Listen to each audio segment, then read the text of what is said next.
Hey guys, my name is Elise Wang and today we are going to meet the artist Szetoo, the owner of Stickerrific.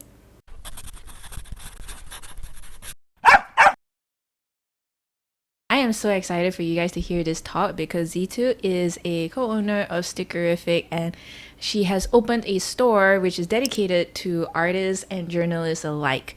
It's not just a normal art store that you usually find. It is a beautiful art store that is just filled with personal touches and lots of care from not only Szetoo herself but the employees. I will do a vlog to do a little tour of the shop, but that's for a future video. For this one, we are going to know a little bit of what goes on into Zetoo's brain. One thing I really liked about this talk is that it wasn't just rainbows and sunshine. She really kept it real. She told hard truths that it's not going to be a walk in the park, and there are days that can also be very mentally challenging just to keep everything afloat. And I really do appreciate that because sometimes a lot of people share the good side of pursuing a dream job, but at the same time, nobody really shares the ugly side of it. So I really did appreciate this, and it was a lot of good advice in there. For this video, Szetoo did a watercolor study on crystals, which can be seen here. You can also see some of her other artworks. She mostly do traditional art, which is watercolors and pens, but she also has dived into digital art, which is amazing. I, on the other hand, did a digital piece for a horror creature design that I was thinking of, something to do with eyes and phobia about them. And this was my finished piece. So I do hope you guys enjoyed this talk. If you guys are curious to follow them on Instagram, you can check out Stickerrific, which is the link will be down below in the video description. They also have an online art store, which you can check that out. All links are below in the video description. Without further ado, hope you enjoy. Hi, Elise. How are you? Good. How are you? Great. So Doing. yeah, with me today is the owner of Stickerrific, Szetoo, and thank you so much for taking the time for being here. I know you're super busy, so it really means a lot. No, it's fine. Thanks. Very happy to spend time with you, and thank you for asking me as well to join you here today. Yeah. Yeah, I don't know what to expect. I've never really done something like this before, but I Uh, think it should be fun. yeah, You're a pretty cool person to chat with, I so agree. I it's nice agree. not to do things alone. Yeah, I mean I've asked a couple of friends to be on here, and of course like they have definitely been inspirational for their work, but like I find you a very inspirational person because like you really chase that passion and you open up a store and you're like just growing bigger and bigger, and the moment when somebody says Stickerrific, everybody knows where it is, what kind of art store. So it's really amazing to have you here. A little Thank you. fangirling right now, so. No, thanks. Thanks. That's really nice. I mean, a lot of people, I think we all start somewhere. We all have the same starting points. I think that when I started, it was just I started, I think, doing art like really actively about 6, 7 years ago. I think that's where um so sorry, I don't know why I'm losing my train of thought. No worries. Yeah, because my colleagues. So I started about 6 to 7 years ago, Ooh. and I think it's a good starting point for most people. Like if you want to do something like this, you have to really start somewhere. And in terms of being inspirational, I think there are also a lot of people um, doing the same thing and progressing in a way sometimes much further than me. But we're all still learning. I think the good attitude to have is to acknowledge that there's always something new to learn, that you will never be the best, but Mm, you have to know your self-worth, where you're good at, and then progress from there day by day, admitting that you're not the greatest, the best, but that you're not good enough, that you need to continuously keep learning. true. At least that's how I feel. That's how I feel. Like the one thing that artists shouldn't do is to belittle their work and feel that they're not good enough. I think I suffer from that a lot. You know what people call the imposter syndrome. Mm, Um, where I constantly told myself, "Oh, it's not good. Other people's are nicer." But if you have that sort of attitude, you never really learn to love what you do and Yeah. love your own work, and you don't develop style and you're not confident. So that confidence is important when you want to do things like, sell your own merchandise, like run workshops, because you have to believe in your own work before you expect others to, have that same trust and believe in what you're teaching, for example, or the kind of work that you put out at the end of the True. day. Yeah. Mm. Especially if you want to chase your dreams, you really gotta have the confidence in yourself if you want to go far. Cause I feel Mm-hmm. like I don't know. Yeah. Confidence is actually playing such a vital role as well.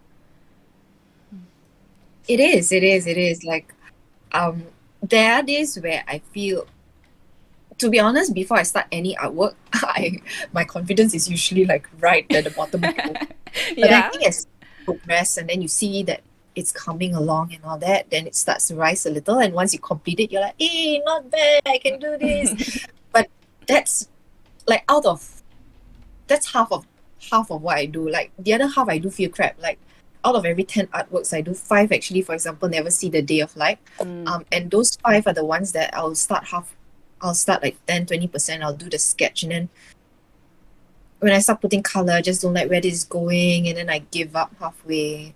So Yeah. it's not always like a joyful, happy ride. Some days it's you're confused, you don't know what you're doing, and you just try to make things work. What are you painting today? What are you doing today? I am painting. Well, I decided I wanted to do a little bit experiment. Not say like I've always wanted to create creatures, but I've never been.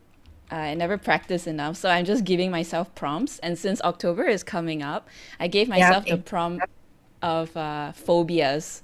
So, Oh, so one phobia a day? well, not a day, like just once a month A at week? least. Not so stressful. Uh, One prompt every okay. day is I insane. might as well try to do the first Inktober one. The first thing is crystal, if I'm not mistaken. Yeah, yeah. Crystal. Today's crystal. I've never, and Inktober is tomorrow, actually. So good, good, good. Oh. I actually have a crystal in my pocket. Will you be drawing So that? I painted this before in a different live, not a different live stream, but in my Homonichi already. But Mm. it's this one here. It's a heart shaped chryso. It's a chrysocolla, I think. Chrysocolla. It's from Peru. One Oh. of my customers sell crystals, and I bought it from her as a way to support her. Her name's Gladys. So she does like those sort of therapy healing and all that. I mean, I don't really believe that it 100% work, but I do believe in like affirmation, like when you put your heart into something, sometimes you just need these things to, it could be a pen, for example, like any object that gives you some sort of confidence that can Mm. remind you of your self-worth, of what you're capable of, keeps you grounded. It could be anything. It doesn't have to be a crystal. Actually, it can be a pen. It could be, you know, uh, a notebook. Things that can give you like little reminders of that. Like even the cats, when the cats meow, then I know, okay, okay, okay, I need to get up. I need to be accomplished. I need to earn money to feed them. So Aw, that is true. okay, so I do. I think as most people know, I do mostly traditional watercolor. I don't do a lot of digital art. I mean, I do digital art for clients, but things that are not so complicated as to your level. I think hopefully I'm taking Skillshare classes and Domestika classes for Oh, Procreate, but nice. nothing that big. What is your phobia today? What are you thinking? Eyes. Eyes? Yeah, so You there's like the yeah.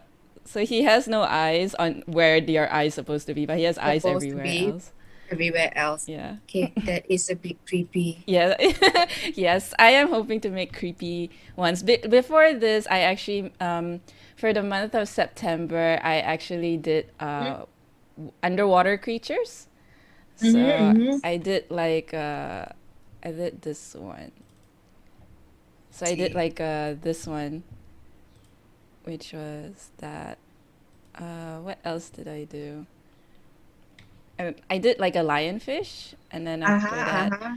I did like a seahorse. Great. It's nice because you challenge yourself with different things every month, actually, Yeah. with different themes, different subjects. Yeah, Mm. it helps definitely because like if without this I don't think I would. Yeah, so I did three.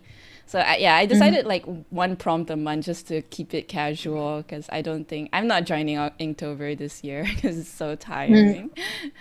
We do that many every single day. I think last year I tried doing watercolor month every single day. I Ooh. think Inktober is a bit easier, Mm-hmm. whereby there's no obligation to color. You just but the conceptualizing actually does take time, like Yeah. figuring out, doing research, like what to draw, what to paint. Of course, you could just do a direct interpretation of the prompt if you wanted to. Mm-hmm. Yeah. Um, but Definitely trying yeah, to make it like extra creative. That really. yeah, you just don't want to stand out a bit in terms of what. And I feel like for what I do, I feel a bit pressured to put out something that is because technically I'm doing content. I think the unique thing about working for an art store and making content for an art store is that I'm not making content for myself. It's always about making content that I think um people would want to see. And I think that pressure just did make me a bit unhappy at some point because you don't exactly paint what you like. You don't paint um and I have to use different art supplies, and it's not easy to. It's you have a tendency. I mean, we are only human, so there's that tendency to be biased to certain materials and all that. But for example, if I like one sort of watercolor, I like one sort of pen, and I want to keep using them, but I can't. So because I need to try different things, so Yeah. it is a perk and a uh Curse. but at the same time, it's not a bad thing to try different things. Really, it's not. It's not. But the thing is, when you try different things, um, on an artwork that you know, okay, certain artworks you know that this technique will work with this set of watercolors, for example. Yeah. Or when you're trying a different set of watercolors on an artwork that you've like drawn so hard and it doesn't come out the way you want because maybe the colors don't turn out the same way or the ink doesn't blend the same way or like and then you're like It's like I knew this brand would be good, but oh, I gotta use this one. yeah, yeah, yeah. Yeah, I And think it okay, broke. I'm just gonna start sketching. Actually, I'm gonna. So my process every time when I draw will be to do research of things Oh that yeah. I draw. If I may ask, Mm-hmm. how do you start? How how did how do you find yourself in love with art and journaling?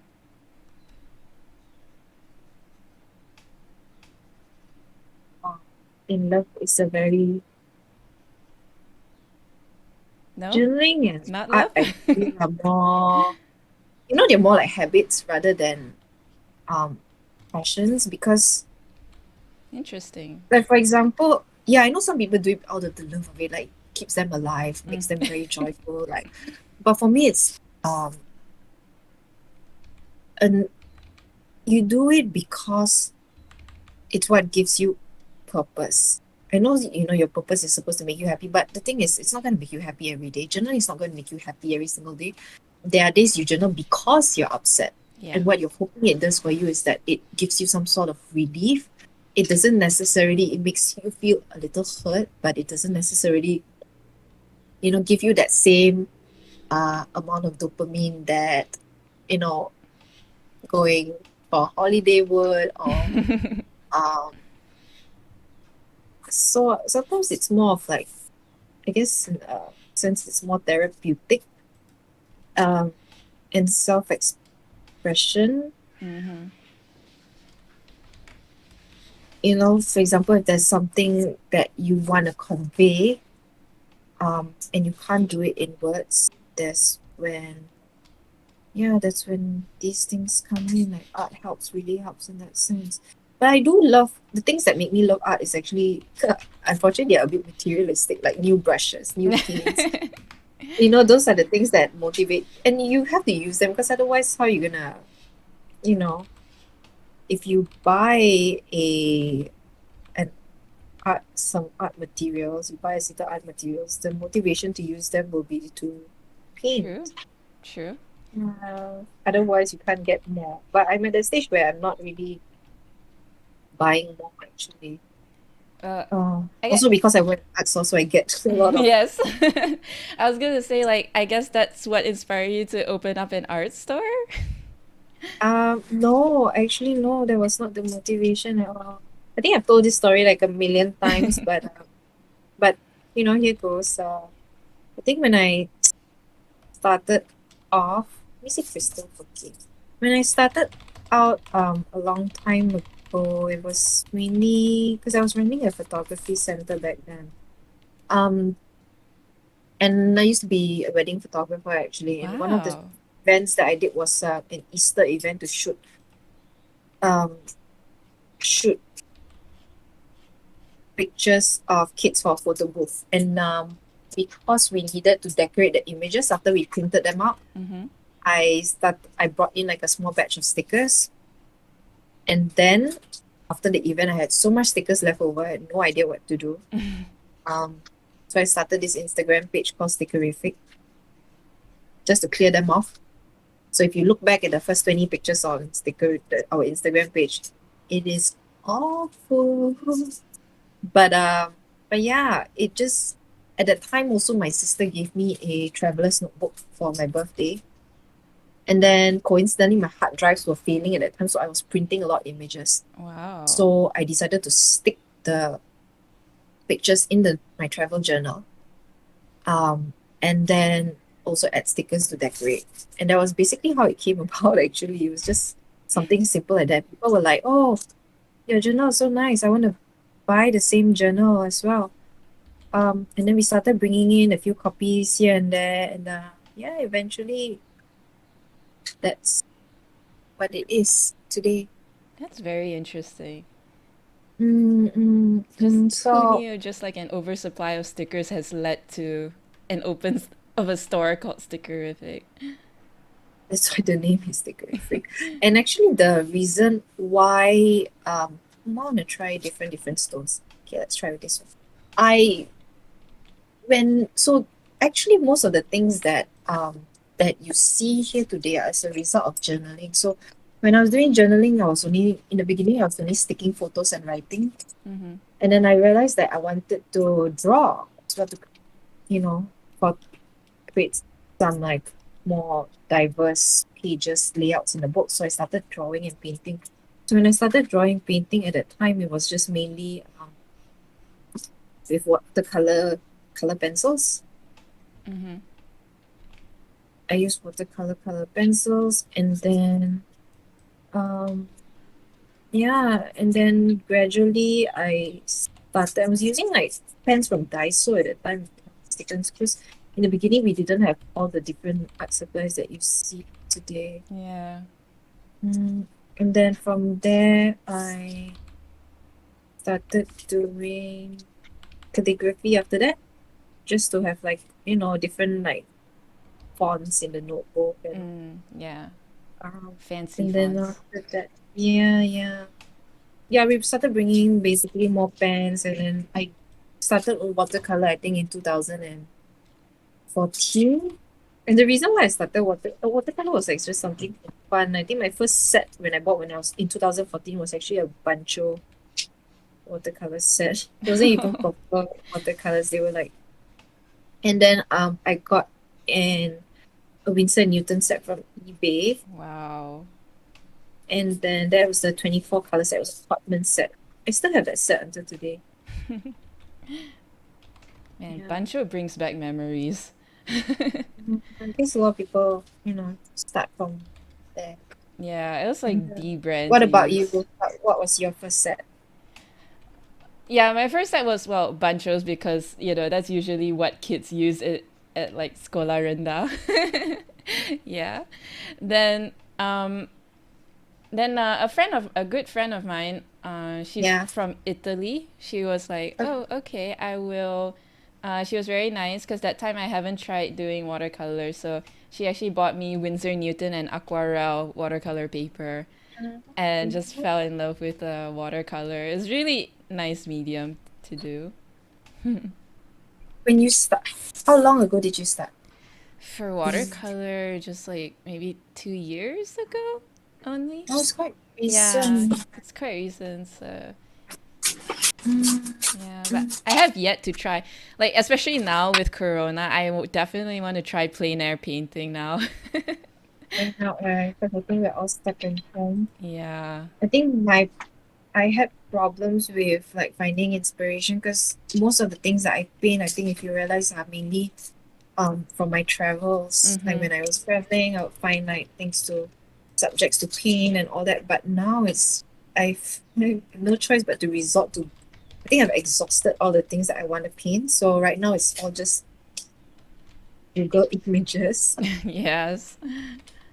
Yeah. Kind of. I miss going out for sure. When was the last time that you painted artworks? Oh no, I don't know. I don't even remember anymore. Before MCO, maybe like actually hang out in a cafe and like paint Mhm. what I see. Yeah, I think it was even before MCO. Uh, yeah, I haven't dined out yet as well because like just waiting to get better. Mm-hmm. Yeah, Just to be careful. yeah, exactly. Where would you want to go uh, once once things are comfortable? And just to be honest, that's very hard to say because even if things are allowed, a lot of people are still hesitant about. Yeah, and there's like honestly just like dining out at a cafe. I like Strangers Where at is that? 47. That was Oh, like okay, it's not too far from here. yeah. And also like cuz if if you ever go to Stickerrific, there's like Ippudo, all the Oh, ramen. yes, there's people there now. Yeah. The good thing about so our new space will have like a larger cafe space as well. Lots of Really? right, yeah. So we purposely like got a like larger space so people can. For art jamming sessions, that would be cool. Yeah. Mm. Yeah, I remember going to Stickerrific. There's always like a little session for art jamming, and it was really cool. People just like literally just hang out there and like have fun. That was really interesting because you don't see that happening in art stores. Yeah, because the thing is, when you think about retail space, um, I think it's something that people don't consider. Like, no matter what, every space in a public or commercial lot, is is money. Yes. That Yeah. area has to generate some form of income for the owner. Otherwise, it's just money out. And when you have like public spaces like art spaces or um community centers and all that, people usually consider those like CSR because you don't make money out of these spaces, Yeah. but you do it because you have a long-term agenda. So it's not something like if you don't provide these spaces for people, how can you expect art to flourish, communities to flourish? If you keep building more malls, they're Yeah. just places for people to spend money. But you don't cultivate places for education and all that. Like for example, having like public libraries, these sort of things Yeah. that then art is just gonna stagnate at some point, you know, which will lead to places like ours dying or people just shopping online eventually. Mm. Mm. Well, yeah. So yeah, this was a question by Dark Fox, one of the viewers in chat. How has COVID-19 and the Malaysian lockdown affected your business? Um, Obviously, I think the one that's been most affected is our ability to open the store regularly because we had to close for prolonged periods. Obviously, that has been a bit tough.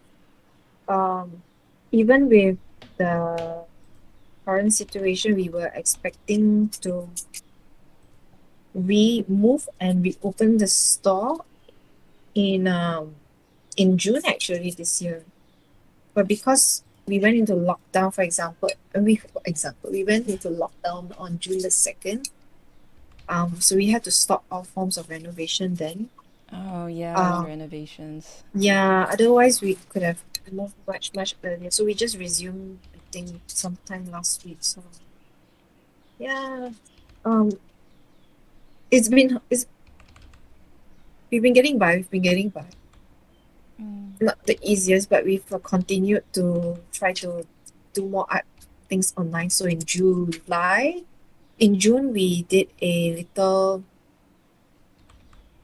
we did this Malaysian art prom. I don't know if anybody noticed, but the prompts that I gave for the 14 states were actually based on the number of COVID cases front to back. So with Selangor being the highest, that's why Selangor was the last day on the 14 days, so the 14 prom. The first day was Perlis. Uh, yeah, that was the Wow. Yeah, you're still. So you mentioned that you will still be in Jaya one.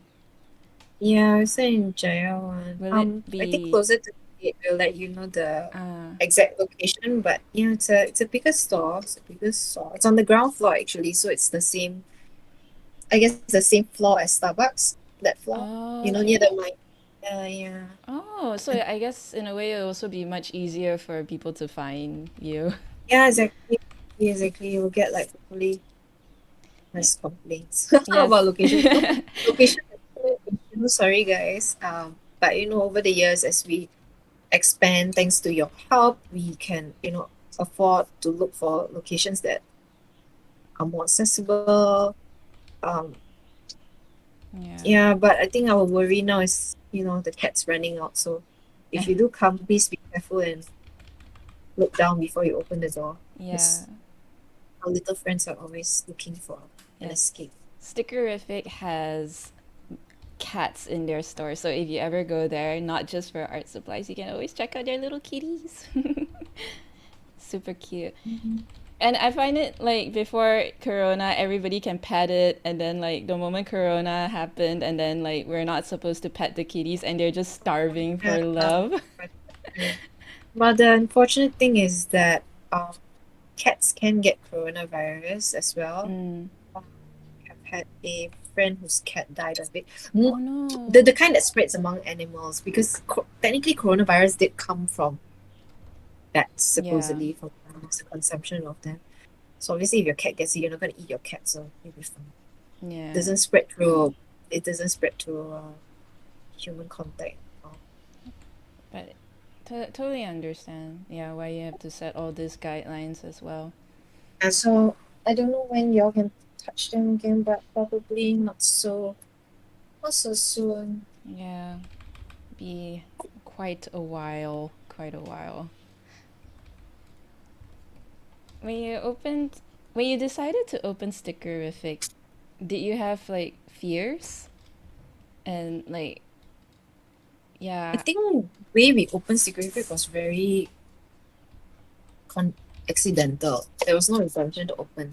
Um, I'm the last person to want to do business. So actually, I'm not a business person. I'm not a business oriented person. I think my issue was that I didn't think about how we were going to make money. Mm-hmm. Um, and uh, and I think I have this problem where I don't know how to say no to people. Oh So it's no. more because I was on people pleasing mode all the time. Can you bring this in? Can you teach me this? Can you do this? And every time I was just like, okay. And I was just forking into my wallet, like bringing in more things every month at that time. Um, Oh. and actually it expanded because of that. Um, because like I mentioned, the intention was to just clear stock. It wasn't really to, start an art store. It wasn't my dream as a child to do this. But along the way, because I think if money was my concern, like exactly how much money am I there with the effort, I don't think I would have lasted. But what really kept me going was mainly people saying that they've learned so much, like this has changed their life, their relationships with the people around them, um, and how happy we were making them. Yeah. So it's more of the it was more of The an community. emotional aspect, yeah, in the community. But I love people, but at the same time, I can't be around people all the freaking time either, you know? So it's a very, but I think that's why I like, that's why the art community is, I think, made up of mainly introverts. So they understand that. Yeah. Um, if you're all extroverts, I feel I can't do it. I don't think it's something I can do True. truly. Yeah. So, and the art community, I think, is unique in a sense where I've never felt that this was a thankless job. You know, in some jobs, you go to work, people don't really thank you. They only come to you when they want to complain. For example, if you're Yeah. in most service industries, if you are in telco, if you're in customer service, if you're Mm-hmm. in a lot of places, people only come to you when they want to get back to you when they complain. Mm-hmm. But I think what was really unique about the stationery and art community was that people were bringing us gifts, they were sending us postcards, they were thanking us for stuff. And the funny thing is, people refer to our customers not as customers, but as our supporters. You know, like a fan club of sorts. Like, oh, they support you. People always support you, you know? Yeah. It's really heartwarming to see. Yeah. I think if we didn't have that sort of symbiotic relationship, it would have been like much harder to sustain this business actually. I mean, there have been times where I did think of in the beginning, I think even like the few years ago, I was like, I just don't want to do this anymore. I want to close down the thing. But then when Oh. I think of, because like you know, it's still to you, to most people, this is art is fun. You know, it's Yeah. a hobby and all that. But to us, it's still work. There is that pressure of selling things when they come in. Like when I see, if there was one point when I look at art supplies, I'll be like, no, like if I just look at brushes outside, I'd see notebooks. That's how much money that's stuck in stock that I need to clear. Mm. Otherwise, for example, I can't bring new things, or like art supplies can expire or get damaged in the process. Yeah. So I started to fear all these things a little. And every time I picked up the paintbrush, it was just, okay, I really need to produce something that will convince people to buy this brush. You know, it wasn't because I like doing artworks, you know, I just thought that I'm painting something that I like, and that became very, very stressful.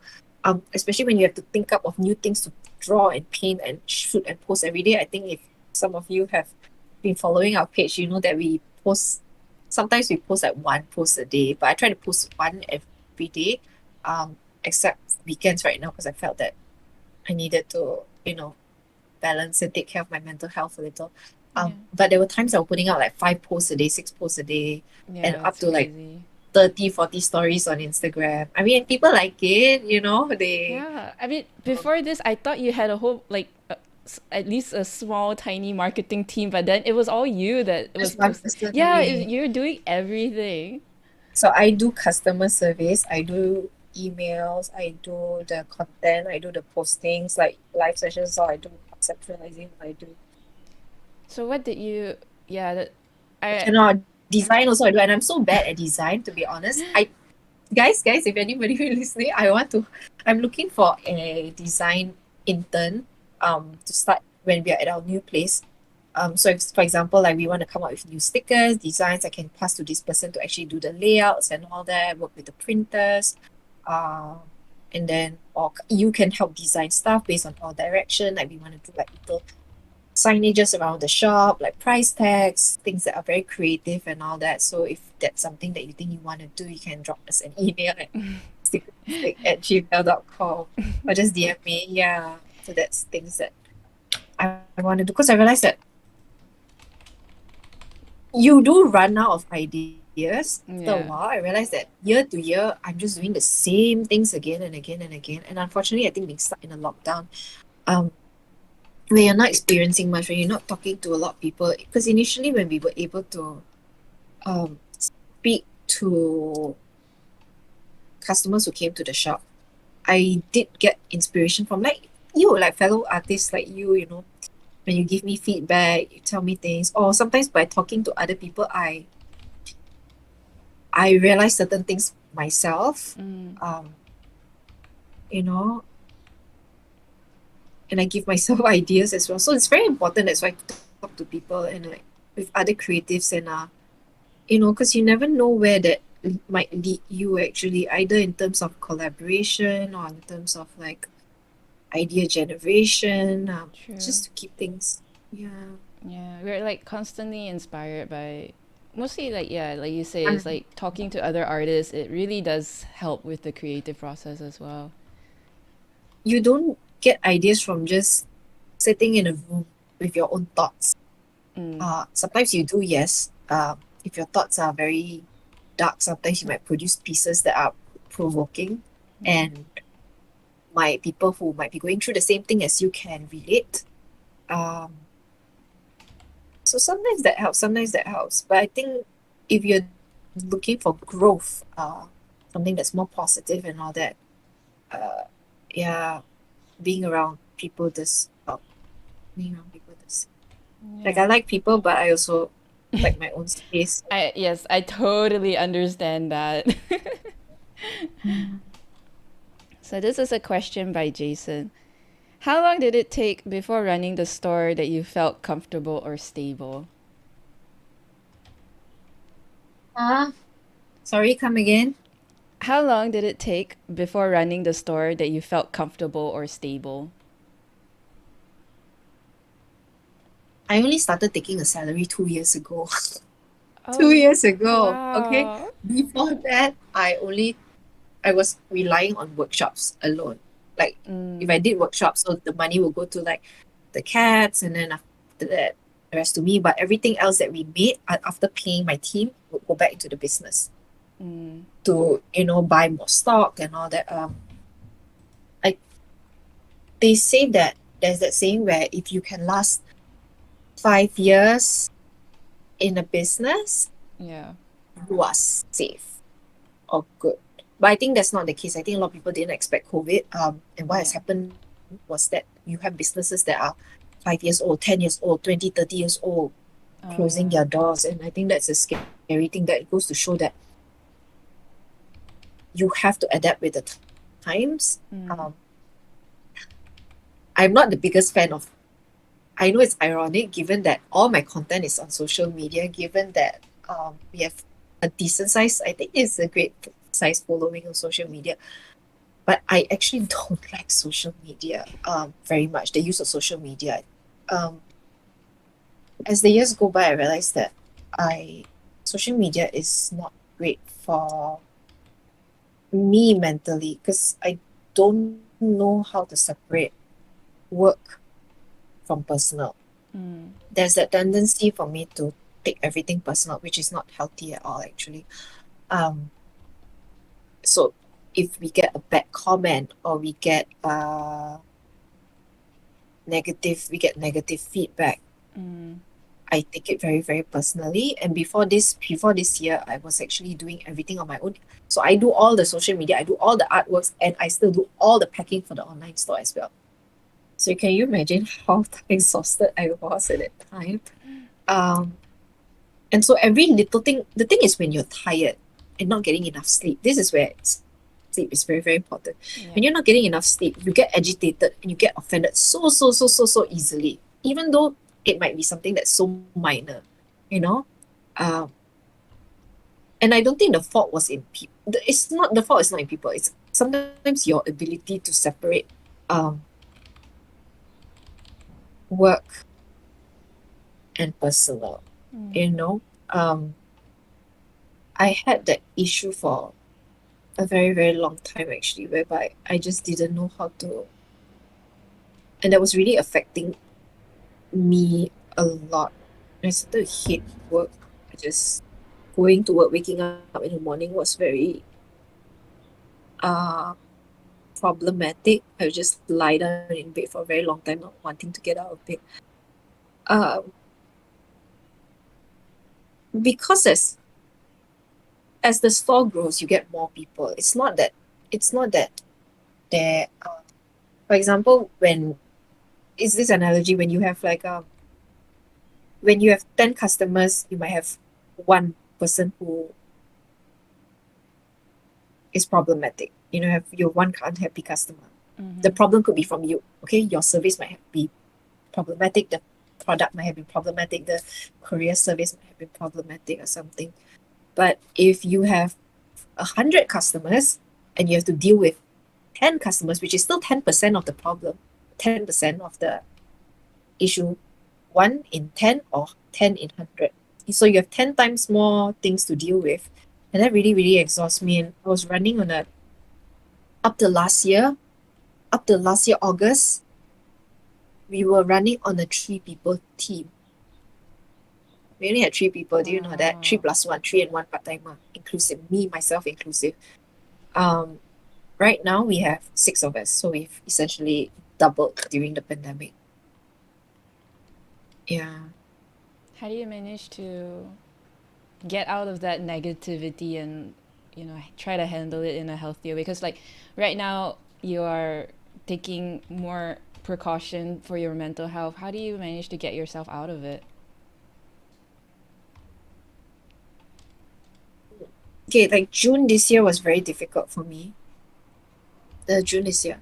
And I think for a while I thought to myself, why is it that I thought I've learned all the skills necessary to be better, and yet I'm still spiraling downwards.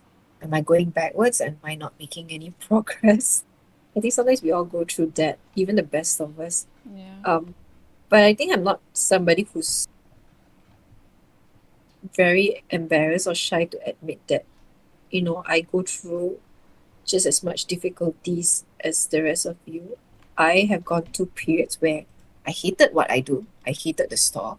Um, I don't hate all of you. I just I understand. it's more like I hate my capabilities, and I hate that I feel this way when so many people tell me that, oh, my dream, like you have my dream job, or like, Stickerrific is my dream place. And for us to project that illusion of heaven and to keep it that way, and for me to be so unhappy doing what I do, I felt that was really unfair and problematic. So I had to really take a step back.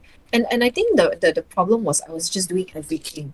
And now that I have a team which we can delegate work to, like everybody has different roles. Of course, I feel that it would be better if I could um get more people on the marketing. And I don't like to call this marketing because I don't feel like I'm marketing.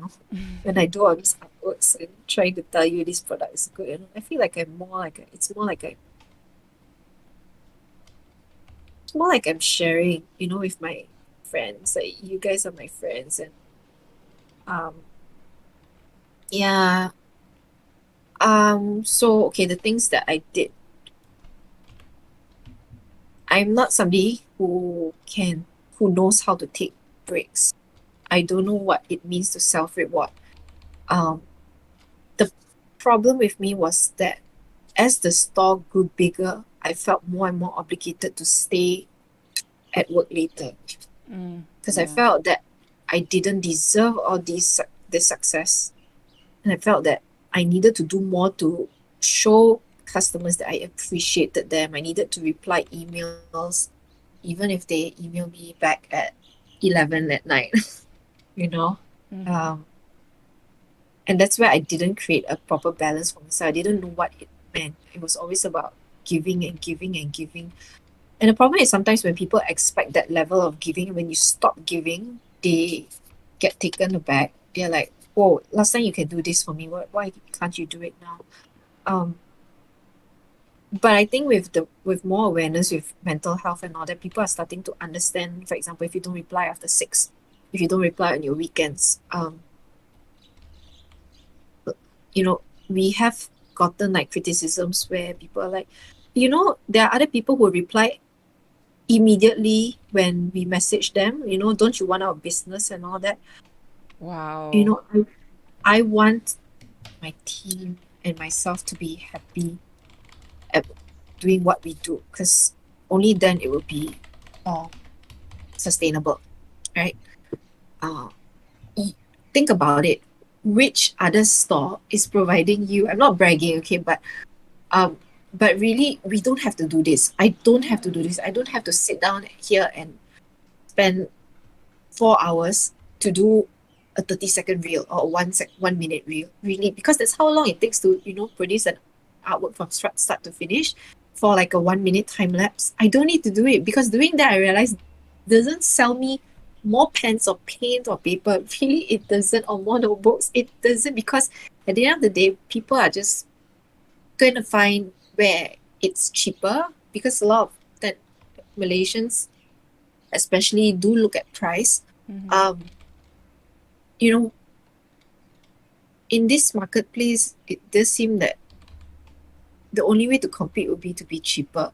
But you have to think, those people are not giving you the extra service where they are creating content for you, they're teaching you how to do things, they're not running giveaways, they're not running like live streams for you. It's that community education part which they're not doing. So, and we have a physical store to maintain, which is also rent, and then we have the cats to feed, which also provides some form of um entertainment to people, some form of comfort when they come and visit the store. So there's all these little aspects which I personally didn't know would take so much to maintain. I didn't start this store thinking, okay, I want to do this. I want to do live streams. I want to teach people. I want to focus on community. I want to have cats to attract people to come. These were not planned out. These were things that happened along the way. Um, yeah. So, and it's made me realize that it takes a lot to sustain all these things. You have to make money, and you still have to keep your mental health intact at the same time. Uh, I wish there was a formula out there that could teach me, okay, if you do this, this will happen. But a lot of what we do is very experimental. Mm-hmm. Yeah. Like even with live streams, because I know that I would rather do it during the day, but because most people are only free at night, which is understandable, but that would also mean that it would give me sleep issues, because I know a lot of you sleep late, which is I can't do that anymore, because I have to work during the day, and I use Yeah. up a lot of energy during the day thinking, like Yeah. doing like content for work and I also. I remember that you do like Insta live at like 8 p.m. at night, and I'm like, whoa, like that shouldn't be the time where you Insta live, because you've been working all day. And The you're so Yeah. it's very draining, right? Yeah. And I It's was very, like, very wow, draining. I noticed you're doing it in the shop. The shop was closed and everything. Like, wow. I was like just thinking to myself, I sure hope Zitu's taking care of herself. Because some people, I mean, if you're a teacher or art teacher, full-time art teacher, you could probably rest during the day, and then you do your live streams at night because that's your job. But for me, I'm also working during the day, and I wake Mm-hmm. up at 6 in the morning, uh, exercise, then I take classes, language classes, and then I come to work, and I do content. Sometimes I have to do artwork and all that, sort things out the store, and then after at night, I still have to do this. So my worry sometimes is that I'm not able to give the same level of enthusiasm at night. So I try not to. Remember in July, I was doing it every month. And then after that, I just slowed down. I realized that I couldn't, in order to love something, sometimes you have to put some distance between yourself and that thing. So even Yeah. though people wanted more of it, I was very inclined to say yes, like, okay, I'll do because you want me to do, right? But Mm-hmm. then I realized, okay, no, you're gonna hate it, and you're gonna stop doing it forever For if you sure. keep doing it. Yeah, so sometimes, yeah, when people ask, why don't you do it on this day? Why don't you do it on weekends? It's not because I don't want. It's because, you know, I sh- I shouldn't. I Mm. shouldn't. Well, Especially if it's, yeah, and it's, yeah. sorry, I was gonna say, like, speaking of self care, chat, make sure asking us to drink water and stay hydrated. Yeah, water. Yeah, I'll go drink water later. Okay. Yeah, so what about you? What do you do for fun? You also do art for fun? Well, yeah, actually, like starting June, I actually took the chance to become a full-time artist slash streamer. So yeah, I How's mean, that going for you?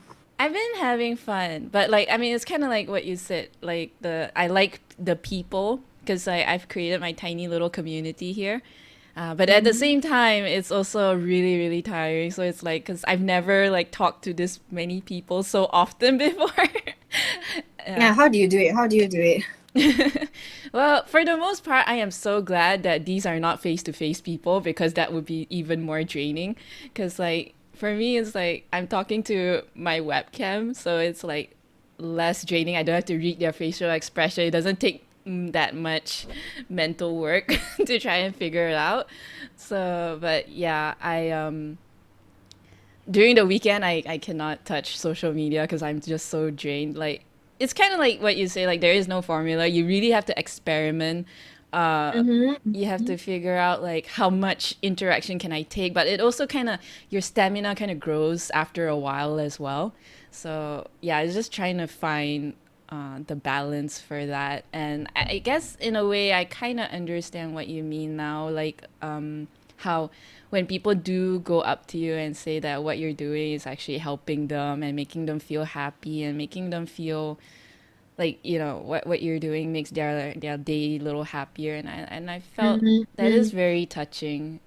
And Yeah, you do find meaning. So at the end of the day, I feel the joy that we do what we do, like Stickerrific, is not really in how how success. I think success to me is defined by how many people we make happy. It's very hard to quantify that, of course. yes. And there's no limit to that. That's the problem because when you think about it, you put a cap as to you can put a cap as to how much money you want to earn, and that's how much your time is worth or value. But to say so, when you say no to a certain amount of money, that's where you're prioritizing your, for example, your own mental and physical health. Because obviously, the more money you make, the harder you have to work. The harder you work, the more money you make. But Yeah. when it comes to making people happy, it's Yeah. very hard to say no because then there were people who would be unhappy as a result. You know? Yeah. Um, and I found that very, very, very difficult initially because I have customers who will be really nice. I mean, they're really, really sweet and all that. But then they ask me like an essay of questions, like 30 questions, like how to start this, what rush should I buy? You know, how can you show me this? And you're doing all that for free, basically, Yeah. because it doesn't, and sometimes resources are out there. It's very, I guess it's rude sometimes to tell people, oh, actually, you can just go Google this, or um, you can just go watch a YouTube video. I feel obliged because I feel like they've spent their money to buy something from us and support us. Uh,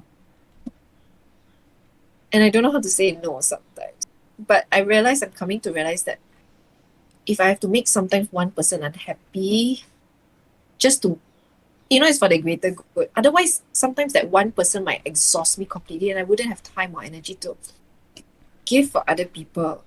But, finding a way to let them down nicely or to um, at least tell them that you get back to them. Because I think I'm notorious for that. You know that as well. Like I'm very slow at getting back to people. Yes.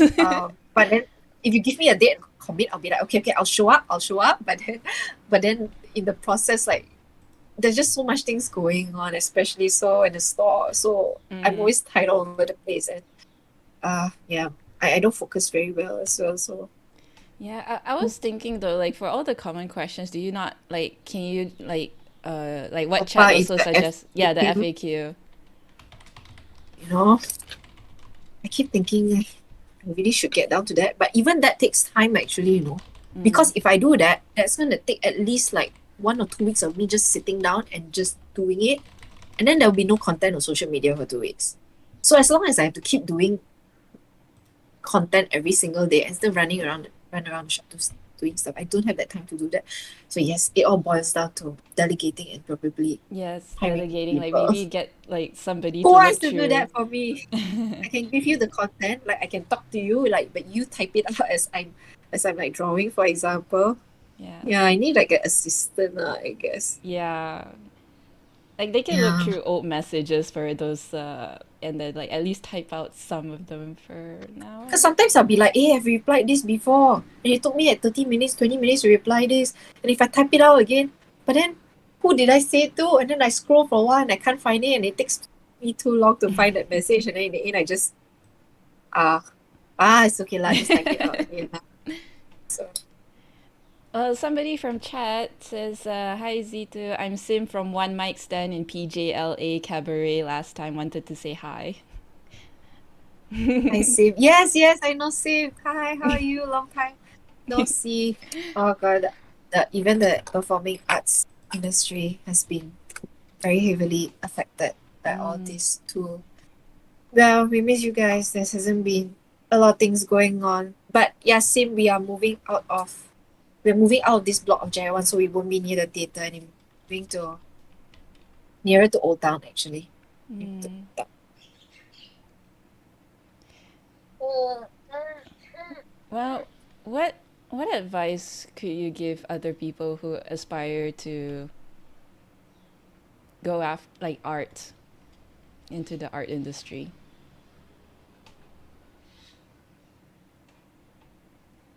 Thing is, this is where like sometimes I don't know if I'm saying the right thing. Like I might cause you to, not do it at all. There are I think you have to be a very I don't think you have to. I think I have to. This is what I've learned at least. Cause so I studied mass communication. So as a journalist. But I think as a human being, as a person, in order to create work that is that basically when you create art, when you create like you do writing and all that, most of the time you're not writing for yourself. You're writing for somebody else. You're creating content for somebody else to view, somebody else to experience. If you're making a movie, yes, you might think I'm making a movie, but at the end of the day, your how you generate income from that is from your audience. So you really need to take time to do a lot of research, be very well versed with what's going on in the world, read the news, not to the point where, it makes you very depressed, because I know there's a lot of depressing news in the world. But also expand your box. Go try learn things. Go for workshops that are not related to art. For example, find humor in your everyday life, in your conversations with people. That's where you will get a lot of inspirations for your work. Uh, so as an artist, you might think just drawing is the skill that you need. That's just really the tip of the iceberg, because a lot of people might be very good at this, but I think the biggest problem that a lot of people have, based on the feedback that we get, is what to draw. It's not how to draw, because now that you've learned how to draw, you know the skills and all that. What to draw is the harder part, and that what really comes from putting yourself out there, experiencing things. Like when I started swimming last year, um again, because so I haven't swam actually since I was a kid. And swimming is really like riding a bicycle. You don't really forget it, just go in the water and go. um so I started swimming again last year, and there were frangipanis in the pool every time the wind blew, and then I would look at them for a while, and then that started. Then I think there was once I drew an artwork based on those, and then I Aw. even explored doing paintings that were of more water theme, because I realized I usually avoid water, because in my head I felt water was something that was very complicated to draw realistically. Yeah, I feel But that. it's always things that you find like little pockets of inspiration in nature when you're traveling. Like if you go, And I also started hiking last year. Mm-hmm. So that's when I also started drawing leaves and all that, trying to Aw. observe like little insects. And also during watercolor month last year, I did do one of the prompt was like insects. So I did draw some insects based on pictures of insects that I found while I was hiking. So it's, yeah, go out, do things, see things, talk about things with people. What do you like drawing? Um, I don't know everything. I guess I don't. Oh, that's good. So you Yeah. don't limit yourself to things. Yeah, that's the thing. Like, cause for me, I do different medium. But before I go into that, I just wanted to say, like, yeah, no, I am glad that you actually talk about how it's not all roses and sunshine because I also think that the generation kind of like falls trapped to, they watch the movie, oh, if you go for your dream, your passion, everything is going to be perfect in life, which is not the case, which was why I kind of like the Pixar movie Soul because I think that was very good. Yeah, I watched that also recently. Yeah, It's yeah, I cried watching that. oh, Yeah. I think I did too at Mm, some point, like towards the end. yeah. It's a it's a very simple message. Sometimes it's not about you. The grass is always going to be greener on the other side. You're going to Yes. see somebody who's famous and think, that's the life that I want and all that, but you don't see what it takes to get there. And when you're there, you're really truly happy because in order Yeah. to achieve something, you lose something. There's always that balance in life where you have money, you're not happy, or you are happy, but you don't have, to get that balance where you're doing something you really love and something you really love and something you can make money out of. Mm-hmm.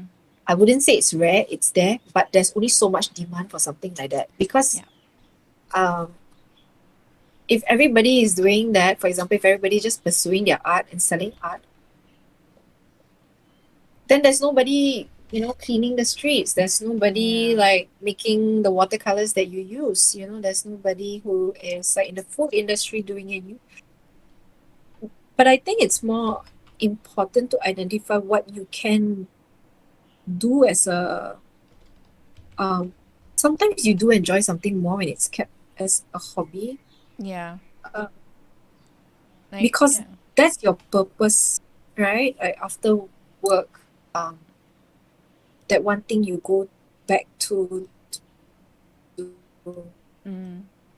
No, yeah, it was definitely it's so true because like it depends on how what motivates certain people as well. It depends how they define success. Like for number one, yeah, there are people who just enjoy what they do that they never have to work a day in their life. But then there's also another portion of people that are like, yes, I did what I love, but then it's no different from another job. You still have responsibilities, you still have to pay the bills and man to make sure you get money. And then there's also another concept of like, well, how do you define success? Like you say, it's like, do you define success by how much money you make or the fact that you're happy doing what you're doing but not getting as much money? So it's, yeah, the thing about life is that it's not a straight road. There's a lot of things to consider.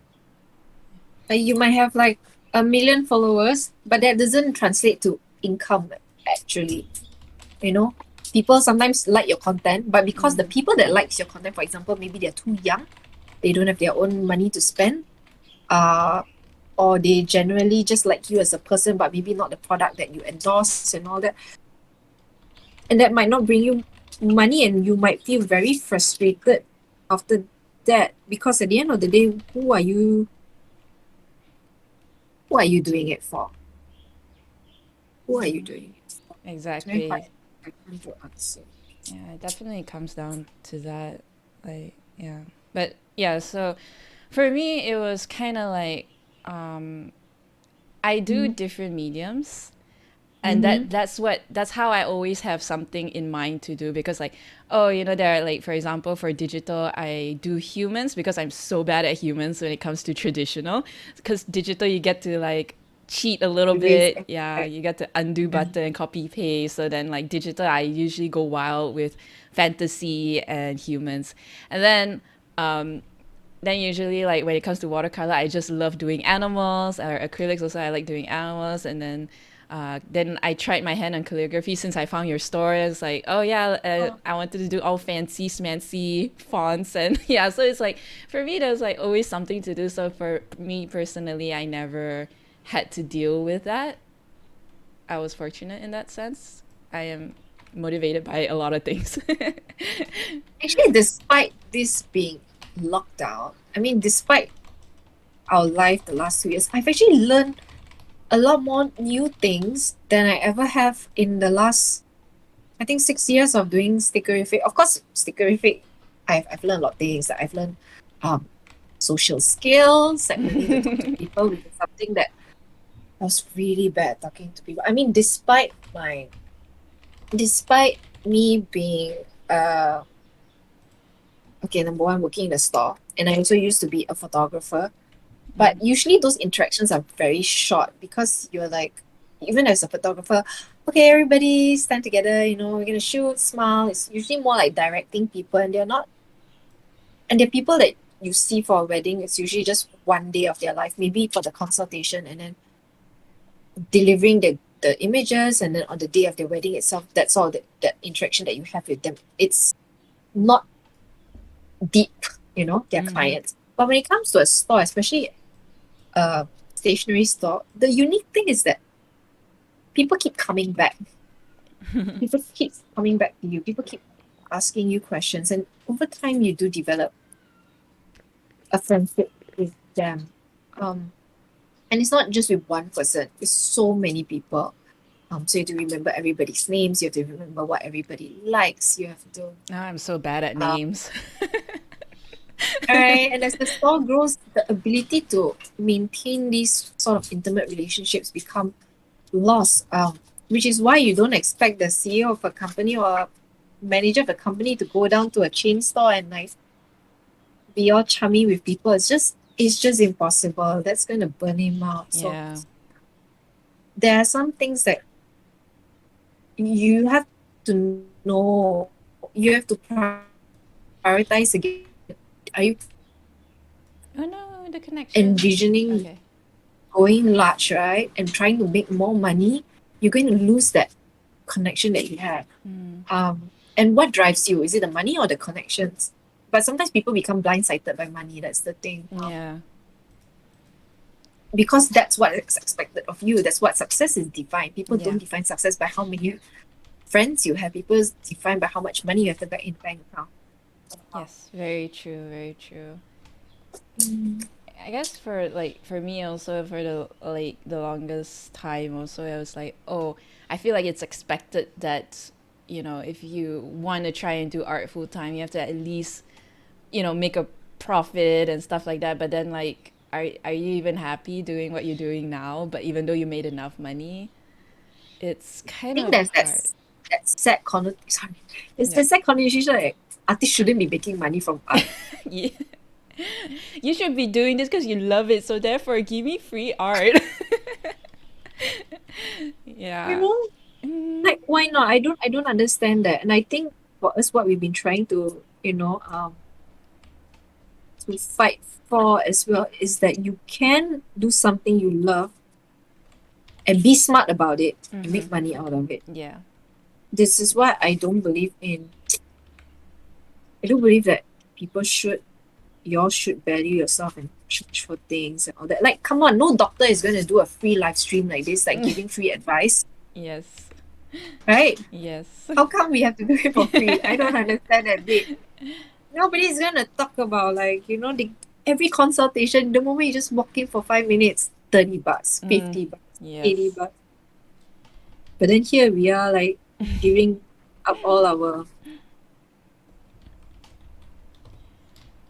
This question. all, okay. Sorry, yeah. Another question. This is by Koja Chomot.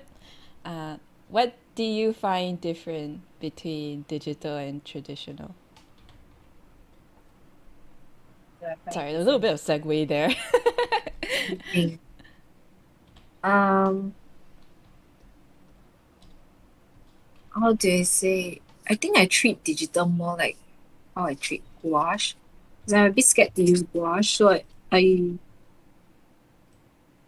the only reason Okay, I know this is a funny story, but I think I'll be posting the video up on Instagram tomorrow actually. Oh, Um, so the reason why I started digital was because of this client, actually. Many years ago I did this job for Mom Monster.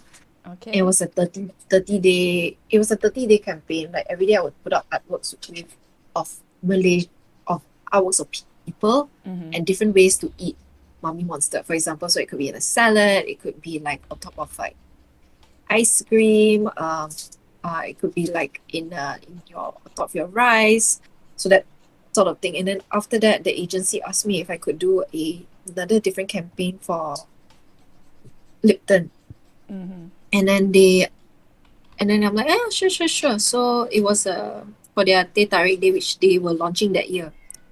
It was something really new. They hadn't come up with that campaign before prior to that year, so it's going to be the first year. And I really really like Lipton, obviously, because of course it's a brand that I grew up with, and usually when you have brands that you like, approaching you, you do Yeah. want to work with them. So I did like a watercolor painting of like hands and all that for them, and they came back to me and said, "Yeah, it's nice, but unfortunately, the client wants it to be digital." So the Mm. money that I earned from that job, the mummy job, I actually used it to buy an iPad and an Apple Pencil, um, and I taught myself how to use Procreate, and then somehow it came full circle, and I got to do the Lipton job again Oh, 3 years later, nice. but this time approached by a different agency, Mm. completely different agency. Yeah, so I guess I could have given up and like, oh, okay, I don't do digital, so um, I don't do digital work. I could just continue doing traditional art again. But I think what really pushed me to actually pick up and start digital art was because I didn't like that feeling of rejection. I'll show them. It wasn't because that I was like, oh, I want to learn this, I love this. No, no, it was because I felt so slighted. And I thought, okay, okay, okay, I can learn how to use digital art. And actually, in the last like few months or so during lockdown, I taught myself how to make.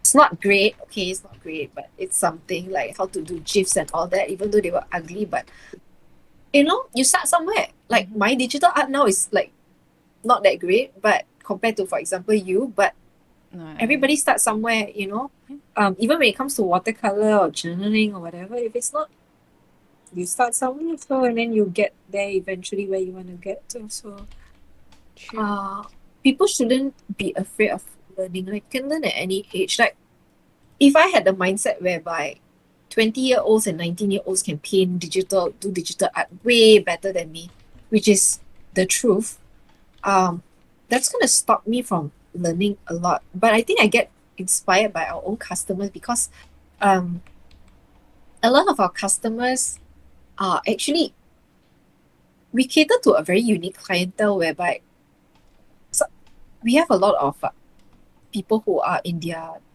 late 30s, and 40s, like some in their 60s and well as well, and they're all picking up watercolor and art for the first time in their life. And that makes me think like, if they can do that, why can't I? Doesn't matter if I'm bad now or if I'm not going to be ever as good as those other people. But what counts is that I tried and I started somewhere. It's true. That's My very and inspiring. Yeah, and most of the time I think my mentality is I don't want to lose. Just Not what I expected. It was like I'm gonna learn digital because dates told me no. yeah, some people get driven by inspiration of other people. Some people are driven by, being a sore loser, not wanting to be a like but I don't know if that's a good habit to have as well, because my motivations obviously are different than most people. Mm-hmm. And sometimes I don't think having this mindset that I have is also very healthy. But I don't do it because I'm comparing myself to other people. You see, I'm not doing this because I feel like I want to be better than. somebody else that I see, oh, other people do nice. I want to be better than them. I'm not competitive. Okay, I can be competitive, but I'm competitive with myself. Mm. As in, I want to be better. I want to see growth. Um, I'm also an overthinker, but I think that has been a bit problematic to me as I get older because then I don't learn how to enjoy life. Because any free time that I have, I feel very compelled to do work. Mm-hmm. Like if I'm sitting down, I'm like, no, I shouldn't waste my time reading. Like reading is like if I read, it has to be something that it has to be, you Regarding to know, the business and something, get yeah, yeah, money, yeah. business, or it has to change the world. If I draw something, it has to be something that I can use as a sticker or a GIF or a um I must be able to use it or convert it. I can shoot a picture and post it on my page and all that. I actually don't like that because I don't do things for fun. Mm. Um, even now doing this with you, I'm like, oh, I can post this for tomorrow's Inktober prom, you know? I mean, it's not a bad thing. I mean, there's definitely benefits in feeling that way because like I mean, if we feel happy where we are, then we won't push ourselves forward. So in a way, it's good as well. But then, of course, these kinds of like emotions, we have to like make sure that they don't overwhelm us and yeah, just like take over our lives as well. It's like a Mm, balance. mm, Yeah. mm. And to be honest, I don't know what. I mean, I'm trying. Like I read, I listen to a lot of podcasts. I have a rough understanding of what that means, but I think it's too simplistic, you know, when you listen to advice and they say, oh, you know, to self-care, take time for myself. What do you mean take time for myself? Like the time for myself, I feel like sometimes it's an effort. It's a chore on its own. Like if I find free time, I have to be doing work. I need to be cleaning the house. I need to there's always so much things going on. So uh yeah. So I think one thing that I really aspire to learn and do is to do nothing, absolutely nothing, Yeah. and be at peace with that. And to create artworks that are not perfect and be okay. Be Yeah. okay. I definitely understand like you aspire to do absolutely nothing. Like I totally understand that. Like everything, every choice you make, it has to be a form, an opportunity to bring in money. And then but the only time I actually let myself actually do nothing is when I'm sick. And then you're like, oh my god, yeah. Yeah, yeah. Yeah. Then it's like, okay, fine. I'll just lay in bed and just Netflix all day. Then I'm like, why do I have to wait until I get really sick? Then only I can enjoy it. Sometimes when I get sick, I'm actually happy, you know, Yeah, secretly. right. Oh, now I have an excuse to do nothing, Yeah, you yeah, know, yeah. and I I don't feel have to that. feel guilty about it because I'm sick. I think that's a very sick Yeah, mentality to think. it is. It is. Okay, I got another question. But then I think this one you more or less answer, right? Like how do you deal with creative burnout? I think you kind of said like you get your inspiration from other people and talking to them. To people, and then I didn't have a very um I don't have a I don't have a lot of friends actually.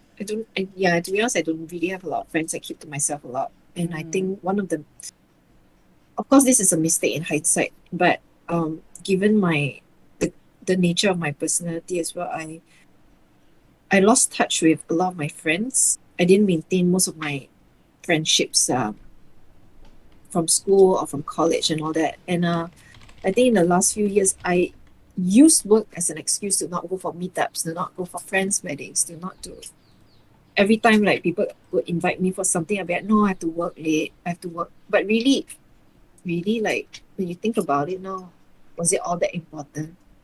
Doing it for, of course, customers are important. But in the process, you lose what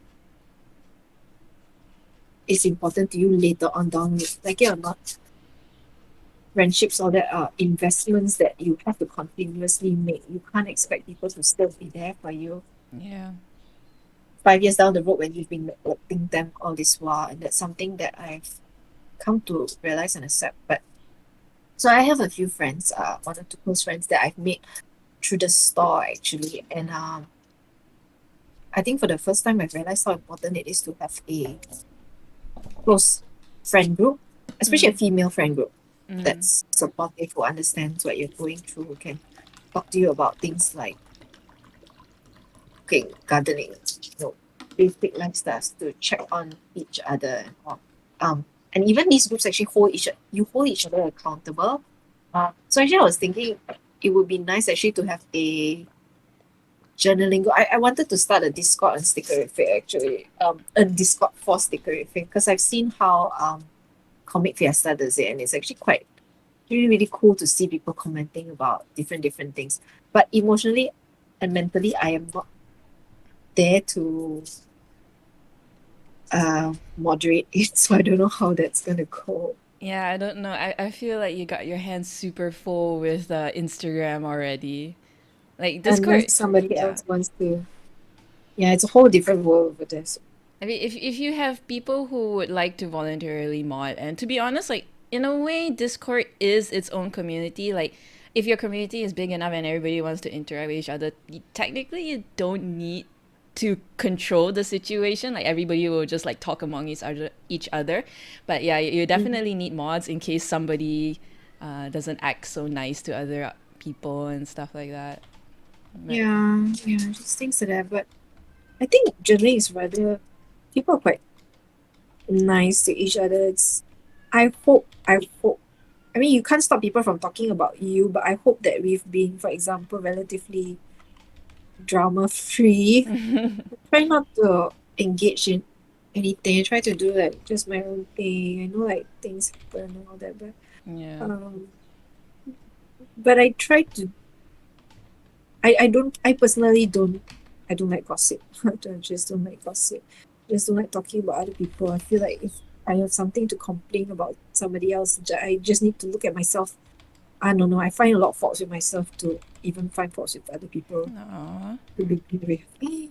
Um, but it's nice lah. Nice to see the community come together, do things and talk about things that um I feel like right now a lot of the opinions are quite one sided, whereby it's coming from us, and it would be nice to actually hear what everybody else has to say, especially That burnout. Burnout is prevalent. I think sometimes if you find yourself not liking art, take a step away from it. true.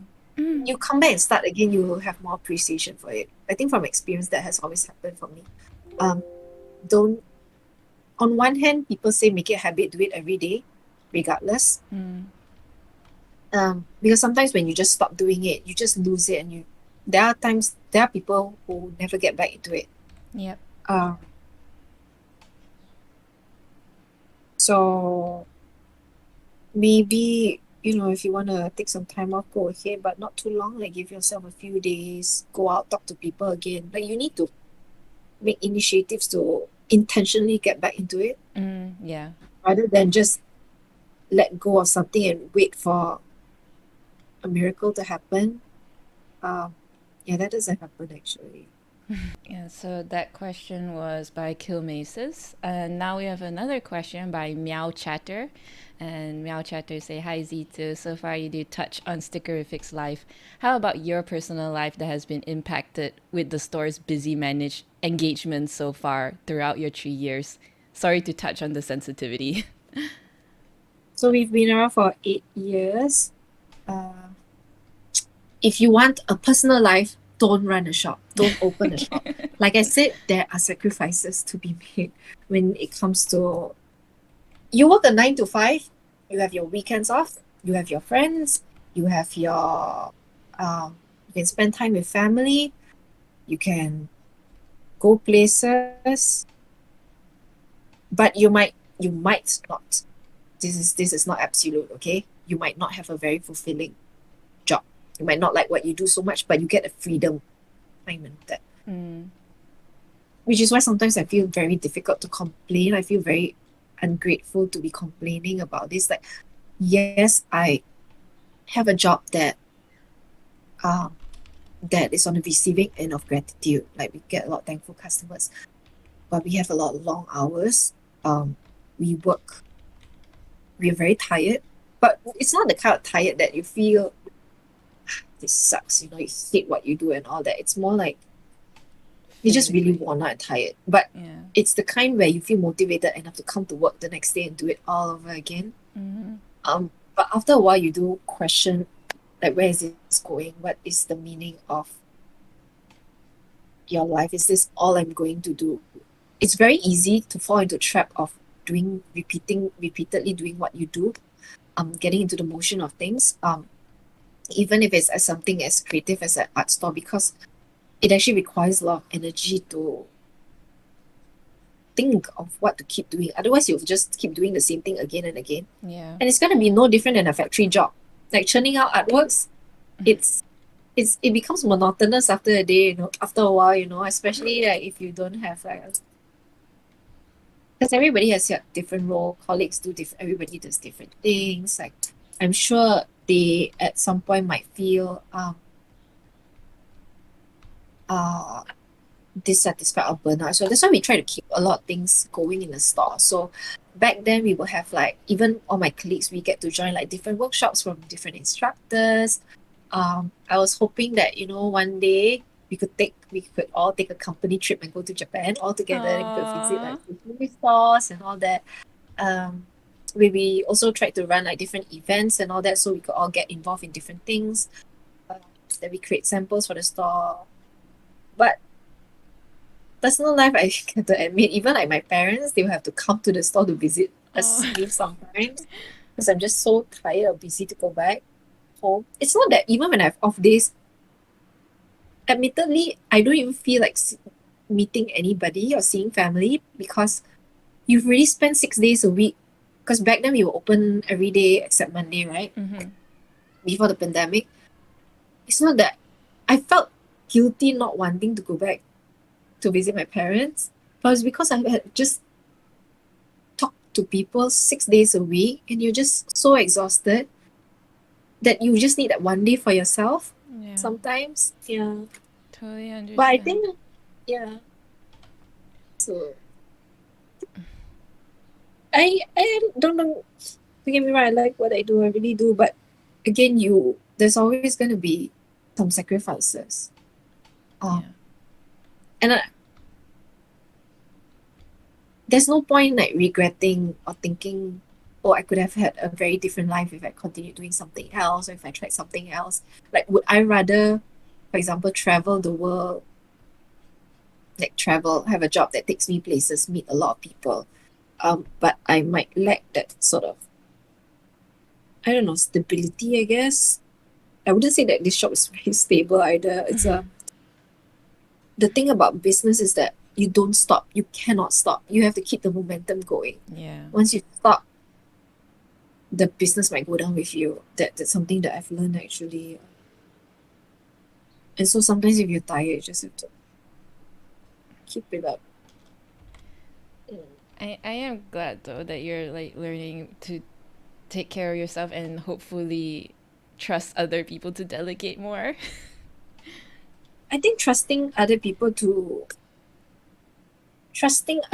working as a team was something that was very foreign to me. I grew up doing group assignments all on my own. Mm. I liked I didn't like people. I like doing things my way.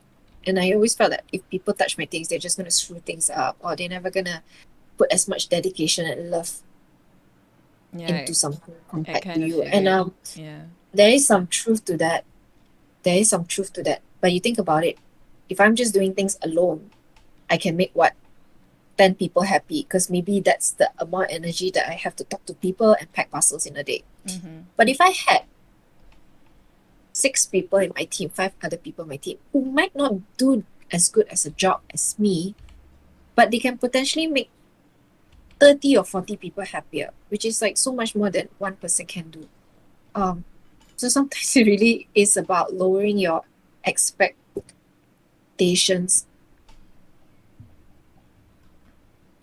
for the Yeah. greater good. I think as Yeah. an artist, we have that as well. Like we spend like way too long on an artwork. And sometimes I realize people don't expect that much. Sometimes even if you created something really small and cute, people Yeah. appreciate much as something that's like elaborate and again, this is a happy the volume of happiness. Yes. I think it's definitely the desire to have control over things. And yeah, like you said, it's like in the end, when you do something and then it looks really like simple and cute, people still really appreciate it. But then you're like, right, I could have done better, couldn't I? And then, but it still made people happy in the end. I always I don't know, I constantly have this feeling where I'm not doing enough. I had this feeling last night as well before I was going to bed, and I get very disappointed for stupid reasons. Like I know I've worked hard the entire day. We know we've been packing, we've been doing stuff and all that, and yet because I couldn't do a simple thing like read, because I have this goal that I set for myself, like to read 5 pages, to encourage myself to read more. But because I couldn't achieve that goal, I punished myself for it by feeling disappointed about it. Oh, And is that really necessary? Because the more I do that, it doesn't incentivize me to want to read more. yeah. Um, that ability to let go, like even if you're not motivated to do art today, and you feel like I haven't done this in a while, I should, right? Um, and if you don't, is it the end of the world? How do you encourage or motivate yourself to do more?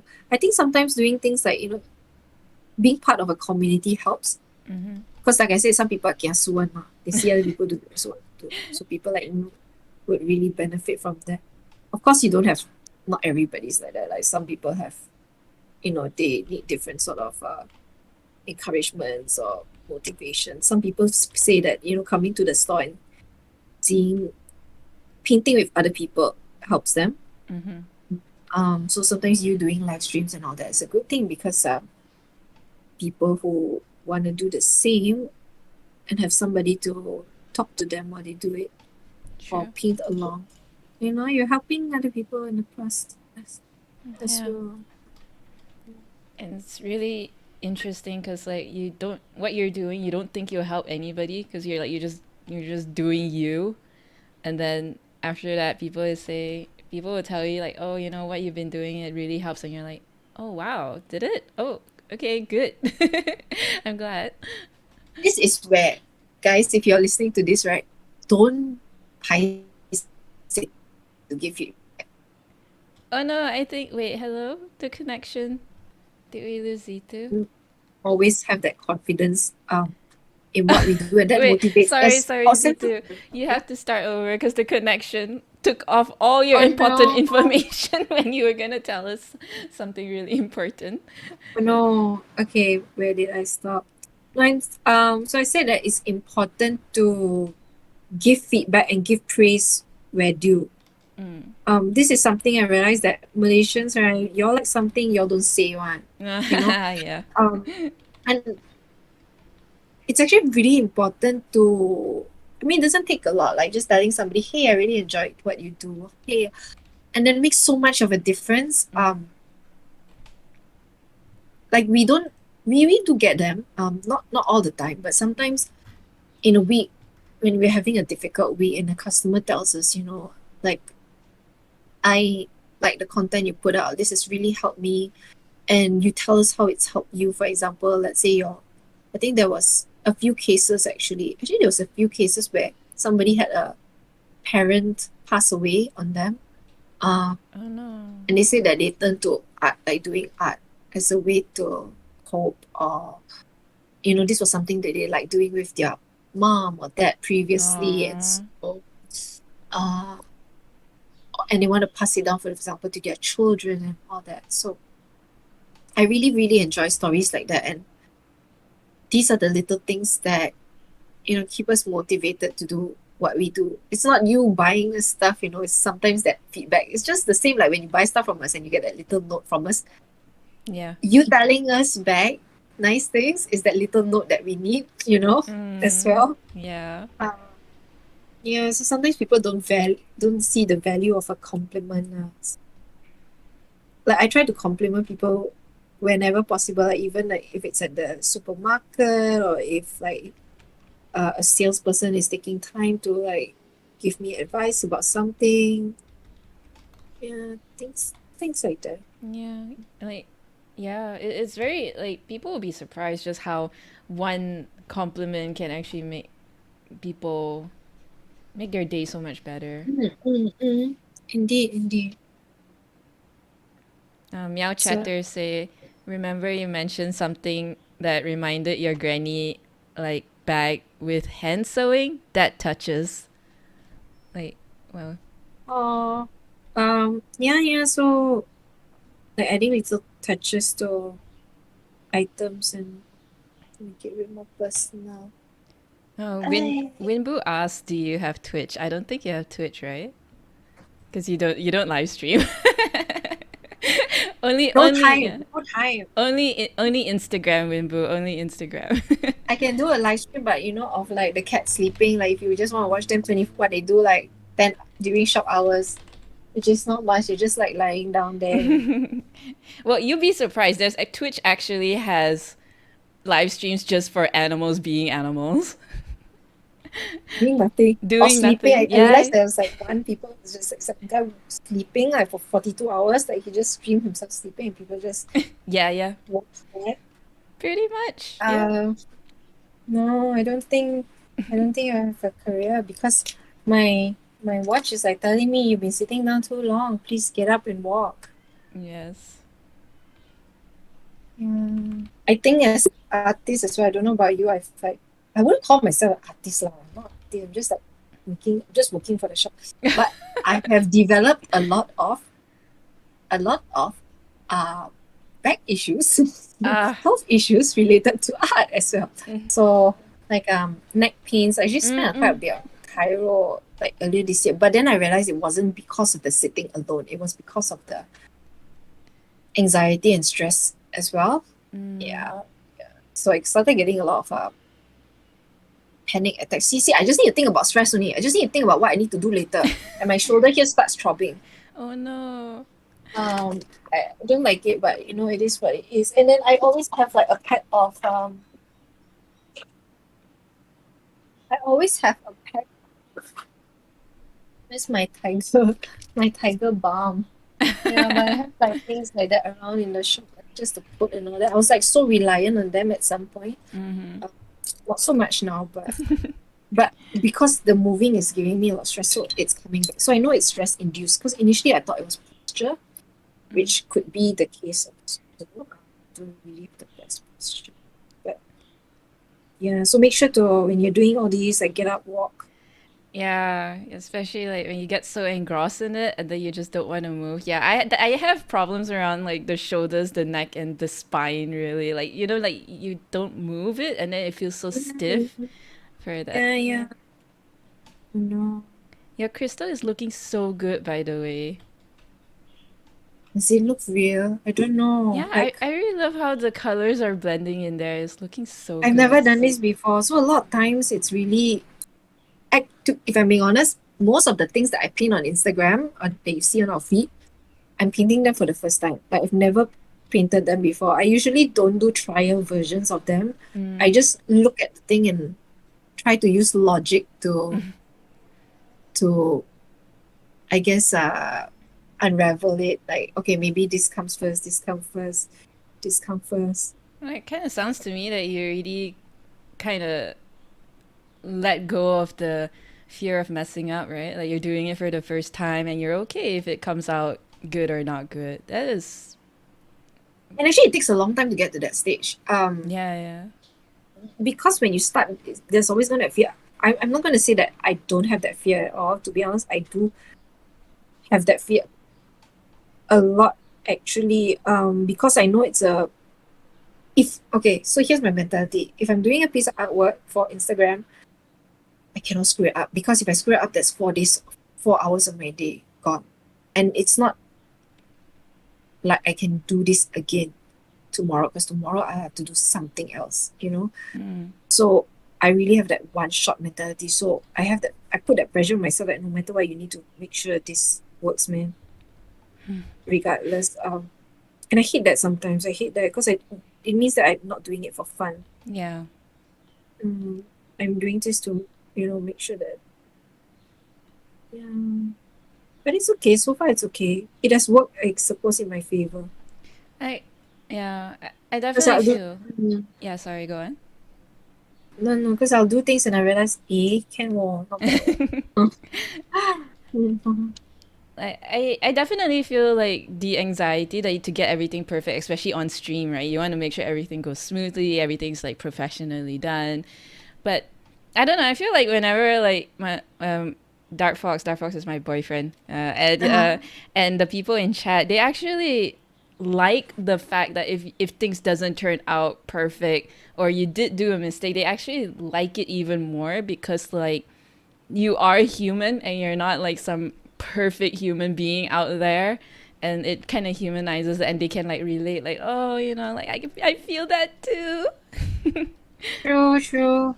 Actually, right now, I would rather not have, I think that's been the case from the beginning. Lah. Like, I don't really care for straight lines. I don't care for, um, if I screw up here and the thing looks a bit cacat, yeah, okay lah. Mm. Like, actually, from far it looks okay, but actually from here, it's like a bit, uh, yeah, but it's okay lah. Like, It's okay lah. no, Sometimes you it just looks need to beautiful. not put so much. Oh, thank you. But I'm enjoying it, so I'm trying. I realized live streams are a way for me to, um, because I know I'm not painting for myself, I'm always painting with other people and for other people. Mm-hmm. I'm always willing to try something that I've never done before. Like, for example, during the last few live streams are things like I've never painted butterflies. I've Mm-hmm. never painted a mooncake. I've never painted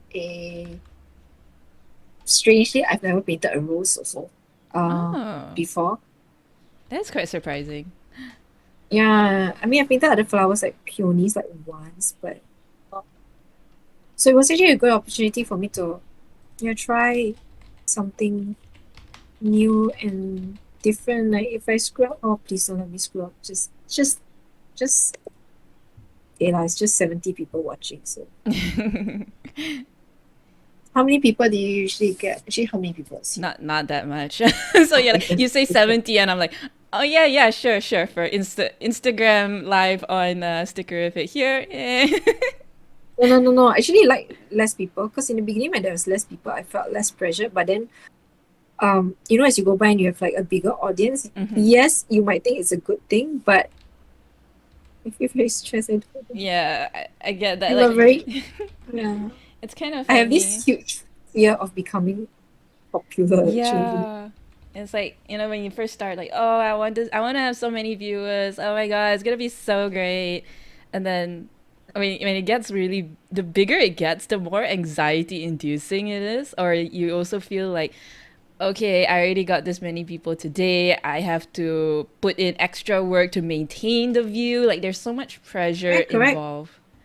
So exactly, so it's how a lot of YouTubers feel like once you work hard to create content that you like, that hopefully resonates with a group of people, and then you want to grow your audience. But once your audience grows, you realize that you can't be so honest about things. You can't really speak your mind. Mm-hmm. You have to Yeah. be very wary about the things that you say, because word gets around. People, I don't like it either. Like, I try to be as honest as possible. God knows what the things I've said has gone, but I think I don't care too much about what people say.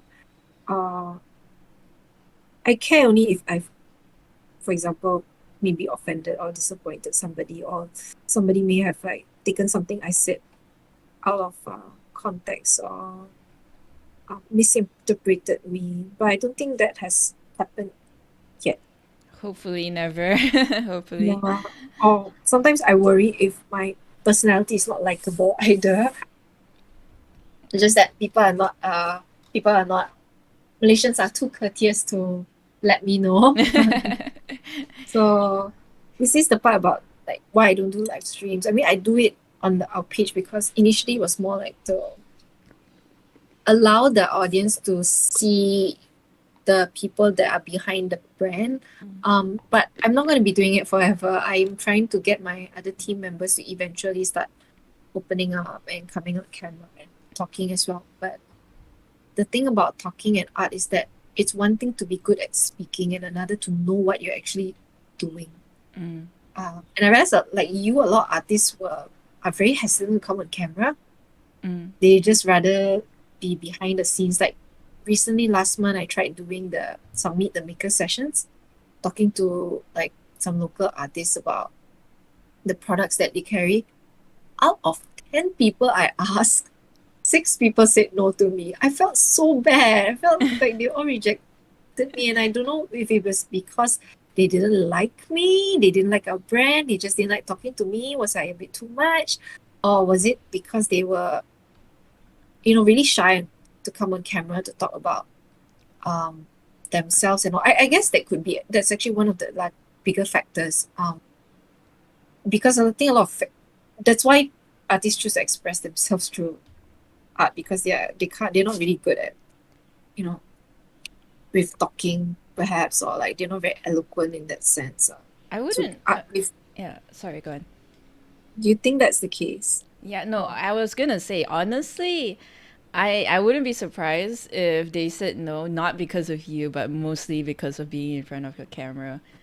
And Mm-mm. because I don't know, I would be very nervous. Actually, like I was like, because for me it was kind of like, yeah, okay, it was very nice of you to share the poster. In fact, I didn't expect you to share anything on Stickerrific, to be honest. And then you're like, oh, if you made a poster, then I can share it on like Instagram. And I was like, in the beginning I was like, oh yeah, it's fine, I'm just gonna art jam with Z2, that's all. And then you shared it on Instagram, like, oh my god, everybody's gonna come here, everybody's gonna see. And then I got like really nervous for this art jamming session. Wala. Not many people join one. Even our own ones also, like in the middle of the day. It's not that nobody will join, but you only get the people who genuinely um uh when it comes to I've made a realization when we do art tutorial sessions, we get a lot of people, Mm-hmm. but for some reason, talking to people, it's very low. There's not many people, so which makes me a bit curious, like what kind of content number one people would want. I mean, we are doing both technically at the same time. This is what do people want at the same time, and Yeah. uh, yeah, I don't know. For me, I kind of like I like doing this because I don't know. I just for me, I'm just number one also like very important. It's just I doing it for fun. I don't really, if this video does well or bad, like it's like I'm okay with it. What for me, it's like Like, what's more important for me is like I always like to know the artist behind the art, which is why I started this Meet the Artist series because it's like it's so interesting, like what inspires you, because different people has different motivation and their different thought process, and it's very interesting. So, yeah, that's why I do this. that is true. That's true. It's nice. Like even like seeing you do what you do, I could never do that. Thank you. Oh, you know what it reminds me of? So during quarantine, during I started actually end of December last year, and I just finished it in June, July actually, watching Full Metal Alchemist, the Brotherhood one. That Nice. reminds me of the guy, the guy. That Uh, was good. Full Metal is one of the best. yeah, so that's that. Right now I'm watching The Mandalorian, and Ooh. then I also just finished watching Kingdom. I don't really watch a lot of things actually, to be honest. I guess part of the whole self-care thing. Mm. I feel like sometimes I used to have this mentality where watching series and movies is a waste of time when I could be like learning. I No. know what has the world done to me. I am glad. I'm also like kind of similar. I only recently started reading books again. because I felt like, like, of course, like, oh my god, the last time I read a storybook, like, with words and not pictures, it was when back in college, and I realized I haven't really picked up a book to read since then. And recently I'm like, okay, I'm just gonna pick it up and actually enjoy Yeah. myself reading it. Did you? What book was it? Currently I'm reading. I'm very into like crime novels, so I'm ready. I'm reading. Ah, Yeah, nice. I'm reading Jeffrey Deaver's Vanished Man. So yeah, it's nice to like Good, just good. go back and relax. I think I want to start this thing on Stickerrific. Nobody here, right? Okay, good. No, I'm not saying it. But I wanted to have like different like activities that could relate back to journaling. For example, if we had a um like we have a small group to do exercise together every morning, and then we could do like bullet journaling, like exercise meal planning and all that on the side to Mm. keep each other accountable for it. Mm-hmm. I want, and then we have like different groups, like for example, what were we talking about? Crap. Reading. So having a book club. So we set like probably Aw. one book a month for 1 or 2 months. Let, let So everybody has 1 month to read, and at the end of the session, we can talk about the book. It could, and then like maybe you see how we could use journaling to like write down the point forms to like keep track of the books that we've been reading, like what are the things that the learnings from the book, and so forth. Or you just even just come together and talk about it. It doesn't have to specifically be about like journaling or art. mm. It can be about anything at all. It's just having that community to keep us accountable. I guess. Where is my eraser? I was just like using my eraser. Oh, erasers all go missing, and I always end up like getting or buying a new one. So annoying. I can relate to that. Yeah, I am not the most organized person, so I always lose things. Very messy. Because I feel like the words are too close to the line, and that is annoying me. But are you gonna have lunch soon? I actually made a smoothie for breakfast, but I haven't even like finished half of it. What? Okay, go, go. Yeah, I should like start chucking it down. My dad cooked bak kut teh last night though, so I'm gonna eat the leftovers. Nice, nice. I am so glad my dad cooks bak kut teh, or not it would be like I would miss Klang so much Yeah. to get the bak kut teh. Yeah, if you really, I think a lot of foods that we miss during this. So I had a friend who lived in Klang, and apparently there's this very famous apple strudel. They opened Mm. in Mont Kiara actually. I think it's called Fruity. Fruity. The name of the shop is called Fruity or something, or the brand is called Fruity. You can even find it on Shopee actually, Oh my god. by pre-order. Um, but yeah, so they have apple strudels, and it's so good, and I miss that. Mm. Um, yeah, there are some foods that you learn to associate, but I'm very happy with my expenditure this month because this month I practically cook every single day. Mm. Yeah, so trying to save a lot more money this Mm-hmm. month.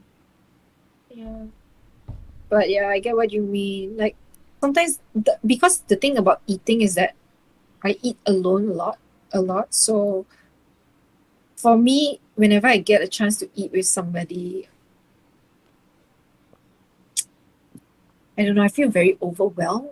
I feel very, very overwhelmed because I think eating, I think for Asians, it's a communal thing. Like you eat with somebody, like a way to spend time with family or friends, that kind of thing.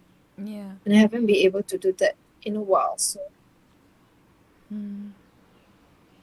but it's okay. It's okay. So sometimes I've developed this bad habit of like watching things when I eat. And I have this habit of eating very fast as well. So I just like eat things, I practically inhale food and I don't chew them. So I'm trying to like slow down, like put things inside, eat like that. Do Well, you do like food deliveries?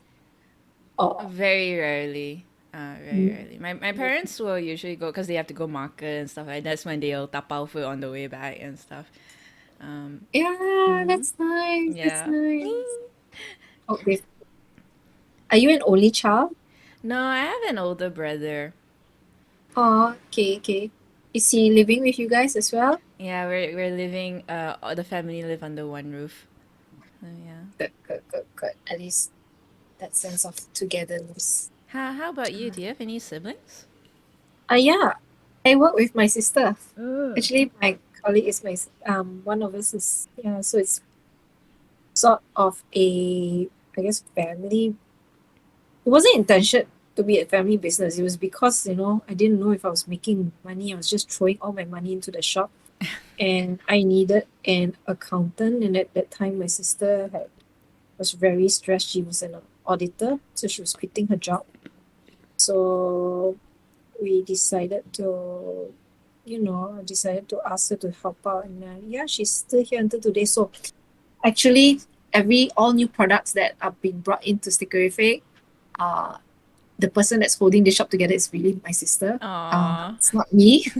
I am just here. Like, if it wasn't because of her, I wouldn't have been able to really take that step back I needed. Aww. Um, so she worries about things now and all that. She's much stronger than me emotionally and mentally, way way stronger. Um, like for me, I get very.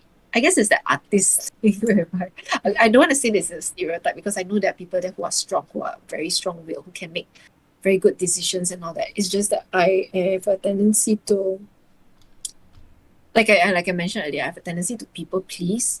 So when you're dealing with customer suppliers, I think this is not the best sort of attitude to have. It can be very detrimental when it comes to business because you just end up saying yes to everything and getting burnt out. So my sister is very good at drawing lines and saying like Aww. boundaries and like no, no, no, no. So Mm. whatever she brings in is the things that I will promote through, on our lives or on our feeds. And I think that has worked out much easier for me than I just don't deal with people very much. That's Think. actually a very good combo because like I think for Mm, especially business partners, it's good to have opposites to balance each other out as well. And it's really good to know that yeah, your sister is really strong. Like yeah, yeah. I Kilmasis, really yeah, appreciate her. She does Kilmasis so. said the creative partner and the admin partner. Uh-huh. Yes, you need your admin. Admin is so important, guys. Like Oh you yeah. never like sometimes if you're good at art, but you're not good at chasing your money. Because to be honest, it's true. Like I would just let people owe us money, and I'll be like, okay lah, no need lah, and I feel very shy to ask back. Oh no. But there's something that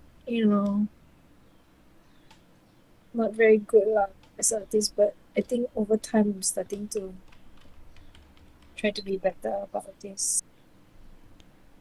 Does she do any art at all? Oh no, she don't want. And then she doesn't want to come on live streams at all. She doesn't. But she can talk. She can talk like to people in the shop, and that she's pretty good at that. Mm. Yeah. She was the one who gave me my traveler's notebook. So actually, if anything, it's you guys have to thank her that Stickerrific is here. Because we wouldn't be here because of her. Aww. It's really Mm. nice. See you guys work together and like you guys have a good partnership as well. It's like, Oh. aww. Okay, okay. When I say no, it took a very long time for us to get to where we are today. Things were not very easy. The past few years, actually, because we may come from the same mother, but we're actually very, very different. Mm. I wasn't close to her growing up. Um, yeah, I'm not very close with like most of my siblings actually, and I kept to myself a lot as well. Whereby my sister was the kind who found it very easy to ask help from other people, but I can't do that. Like I feel very guilty if I have to ask for help. I end up doing everything on my own, and Oh, I sometimes that's feel very that. frustrating. And then I suffer as a result, and Yeah. people get frustrated at me after that. So she has a very different way of doing things. I think in the beginning it was more like she wanted to do things that were she had to make sure that the business was sustainable. She was prioritizing bringing in things that were sellable. Mm. Whereas sometimes my choice of bringing in things were like I don't know if people will like it. It's let's just try, see where it goes. And she would be very frustrated with me, um, because I couldn't guarantee. And then if it didn't sell, then she would get upset with me and all that, which is very valid. It's valid. You need somebody like that Yeah. um to make sure that things move and all that. Um, and I wasn't, yeah, so I was more of a very emotional person when it comes to business, whereas she is a lot more logical. Because she's an accountant, she Yeah. has an accounting background. So obviously, then she thinks of things, it's more of like a financial, whether this is financially viable for us and all. So yeah, it's good. It's good actually. It's good. But to say that, I think sometimes the fastest way to lose a friend or a family member is to work with them actually. Yeah, Yeah. before this I actually worked with my family in insurance, Uh-huh. so Mm-hmm. I can tell that like it's very tension all the time. Yeah, it's it's nice. But right now, after many many years, I think our relationship has gotten a lot better. Right now we are in sync a lot more. Like she can say something or I can say something, and she knows what I want or what I can do. Um, I don't have to say something for her to understand. I think that's something that comes with like somebody who's grown up with you all your life, I guess. So that was one of the perks of benefits. Yeah. It's really good. I'm really glad though, cause like yeah, I can I know that working with family can be very stressful and like sometimes like I don't know, cause for me it's like my family live together and then work together, so you can imagine like oh yeah, I'm just Yeah, so at least I don't live with her. So I go back to my place. She stays with the family and all that. But I couldn't, if I had to see and eat, breathe, work. yeah. Yeah, I couldn't. Sometimes I need my own space. Like even actually, I tried to stop bringing work back home. But then after that, when I had no choice but to start doing live streams at home because it was just too late to stay at the store at, like 10 at night, 11 at night. Yeah. Uh, so I started to bring that back home. But other than that, it's been okay. But it's nice. It's nice. I don't know if I'll be doing Stickerrific forever, but for now, I guess that is what I'm doing. What do you what do you foresee yourself doing in the future if not stickerific?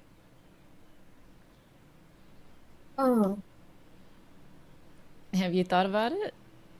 I have always wanted to do like, I know you see that's the thing. So if you do volunteer work, doesn't pay the bills. Yeah. Um, but I would love to go into something that's more community driven, like something that can.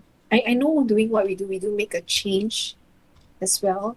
Or maybe I can try and see how we can use art to make a difference in people's lives, like maybe do more on groundwork, like teaching kids from, underprivileged homes, like how to paint and draw, stuff like that, I guess. It sounds nice. Yeah, or I've always wanted to do nature conservation work. I don't know if I'm too old for that. But I believe also you're never too old for that lah. And Yeah. there's always things that are still in demand and all that, like protecting nature and all that. I mean, you do a lot of like nature-based paintings, and that's really wonderful because or you can use your art to create like this sort of like awareness, Yeah. So I think Yeah. that's where art is very important because right now I mean a lot of times the art that I do it's more commercialized art because it's meant to promote something. But I would like to create art that is more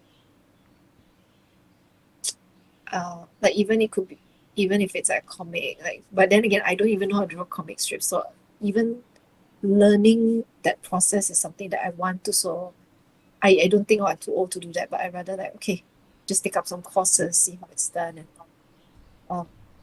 I would like to learn how to reach out to more people and have a different kind of voice. And I people will say that you can do it while doing Stickerrific, but no, actually, there's only so many hours I have in a day. Yeah. Um, you want to do something well, sometimes you have to just you have to choose lah. Unless you're like those people that were like, the I boss that envy is never people who in do the so many store. things. Sometimes you see like all these like that, but then again, celebrities they have like a million people helping them behind the scenes and Yeah. all. Uh, Yeah, I was but like thinking that yeah, you'd be like those boss that will never be in the shop. you know? yeah, there's some people who, when you look to them, like, how come they can do so many things? They can have their families. They can. Yeah. I'm like, and then I can't even do this properly. Like, I can't. Why am I so tired? And you start wondering if there's something wrong with you. You're not being ambitious enough. I don't know. Why do I need to be so ambitious enough? Why do you need to keep getting stuff? Yeah. Well, Kilmace's online I can you can always start by volunteering at Shelter Home for Children. They accept volunteers who want to do programs with them. Just need to call the Oh, that's HQ. nice. Okay. Yeah, I'll Great. DM you that one.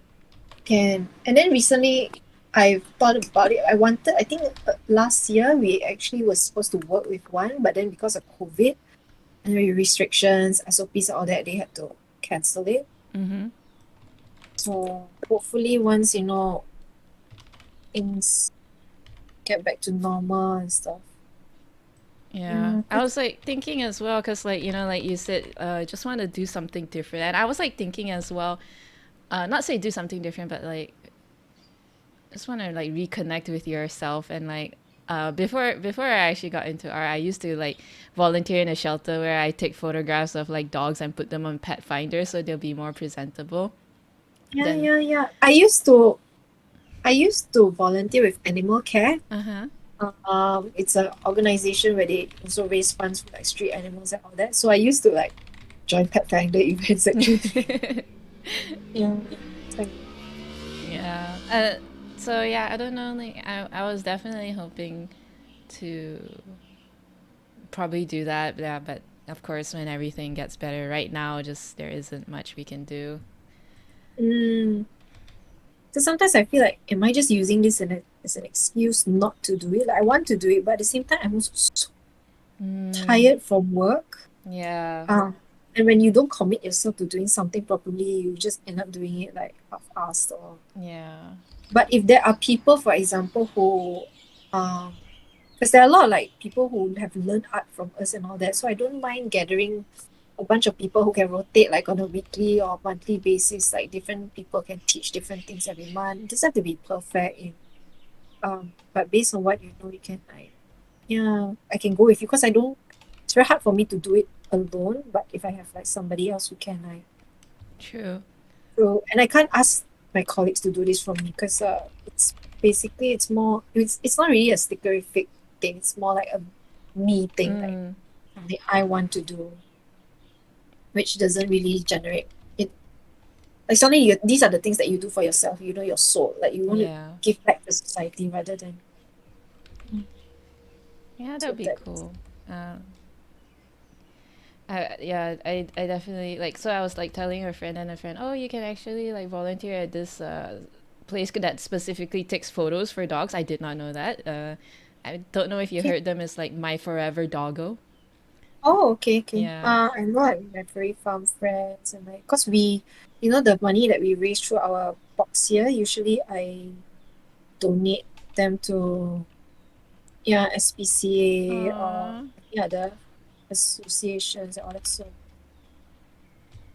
usually it's just like if I get art commissions and all that, usually the money goes to the cats or they get donated. Because I don't really need a lot. Like personally, I try to keep my own personal expenses very low. Mm. Like after housing, I don't. I think I don't. I think I do. buy a lot of stuff. Because yeah, use what you have. Use what you.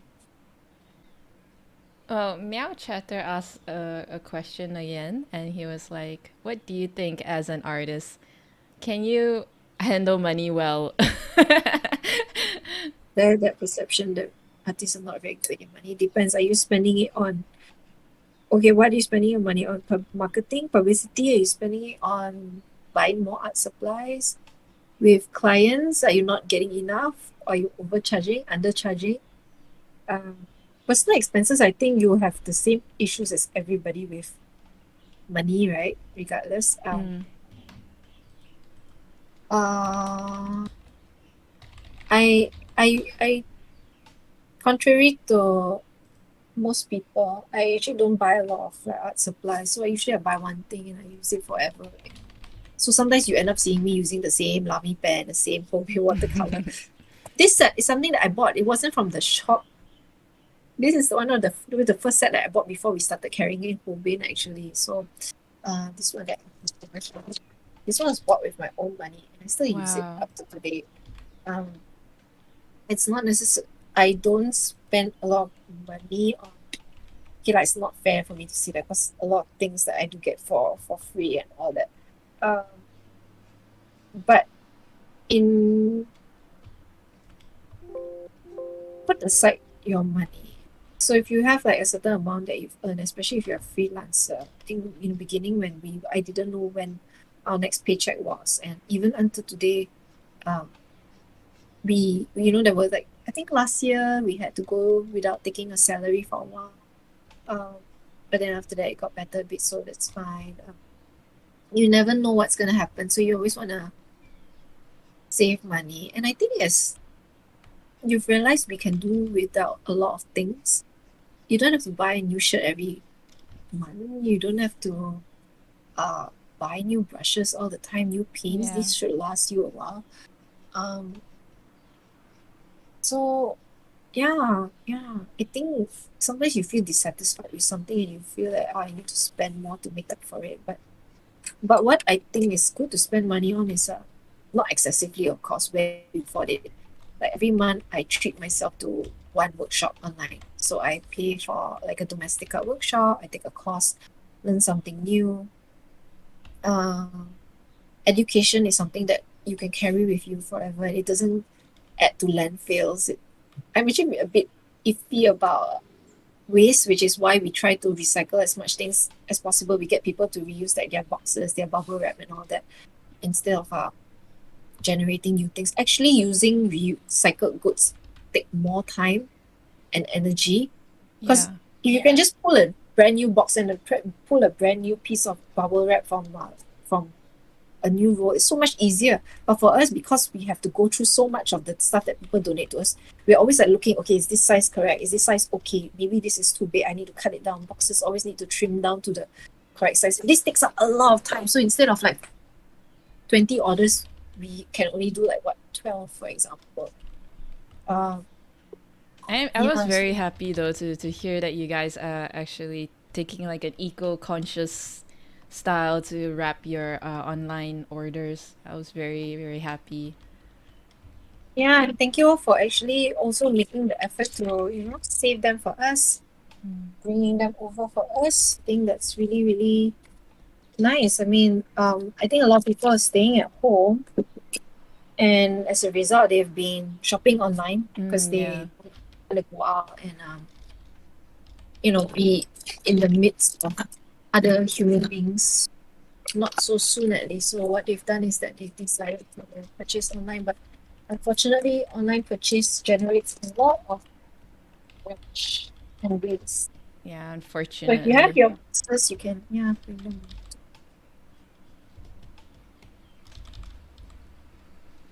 Do you have anything else to ask me?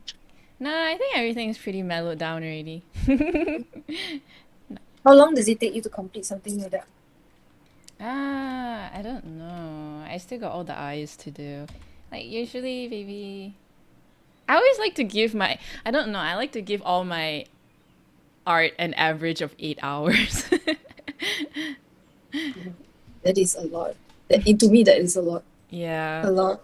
I think that the more time you spend on something, the better the results actually. But Well, I also know that I don't have that patience personally. well, yeah, yes and no. I mean, like just because you spend a lot of time on that artwork also doesn't mean that it's gonna turn out. I mean, if you know what you're doing, then yeah. But then like sometimes you're just gonna like I'm just gonna add a little bit of this and that, and then But if you don't know what you're gonna do, then you Just makes doesn't really things help. worse. Yeah. But no, I think it was like doing a lot of things. Doing a skill for many years can also help finish your art piece even faster than usual. Because especially when it comes to Because it's like digital, against. yeah, the Mm. experience. Because like especially for digital, there's like so many things you can do. There's like this thing called photo bashing that Mhm. you Oh, good. you Okay. you take photos and then you use the textures in it. So it's like a quick way to just add textures to make your art look a little bit more realistic. So yeah. Okay. Well, coming from me, I just only learned how to use layers this year, so but they are so stupid. I was just drawing on each layer and then like erasing them backwards. God. So don't ask me about like why do I'm still learning a lot of things. Layers are Like amazing though. Yeah. to the point where sometimes I get like, oh, I have to do it. But I still enjoy there's something about like traditional art that you Mm-hmm. can't get with digital. It's like when you see like the water bleeding and then when Yeah. you adjust and all that, it's so magical. I Yeah. like feeling. Like something about traditional that you can never get with digital is like what Bob Ross always say, like you get these happy accidents. If something yeah, Mm-hmm. if something didn't go according to plan, but holy shit, it looked so beautiful, then you can't get that with digital. True, true, true. And it's not even sometimes you don't want things to be like too perfect Mm. either, you know. Yeah. And there's it's kind of funny because like in Procreate there's like shortcut gestures, like how you double tap with two fingers, that means it's undo. So Mm-hmm. I was so used to that when I look. That when you're painting, Yeah, yeah. I was it's like, painting. I actually double tapped it. I'm like, wait, why is it not undoing? I know there was some point where I was doing a bit one I was doing a campaign for a client last year and I was doing it for such a long time to the point where I was doing my painting, right? And I kept doing this, you know. Like I was so mean. I was like, oh no, oh no. I mean, that happens to all of us at one point. Oh man, it's so funny. Anyway, I really had fun today. I'm glad. Thank you so much for coming here, and I'm really glad that you did enjoy yourself. Like, No, no, no, no. You are a lovely person to speak to. uh, Very, very good conversationalist. thank you. Sometimes you don't. I mean, I don't know if I don't know if I'm good at talking. It's very, very difficult. I think conversations are an art on its own. I think you Um, carried this stream a lot today. I didn't do much talking. no, no, no. Oh, sorry. Also, I apologize because I have this tendency to go on and on and on. No, no. As a result, again, of not having a lot of friends and doing live, you don't even talk to people, so you just talk to yourself. So it's a very narcissistic way I of wouldn't some. say narcissistic. Like no, but you did like such a good job with like just talking and like carrying. It's quite the way it flowed was very nice. So yeah, it was really nice.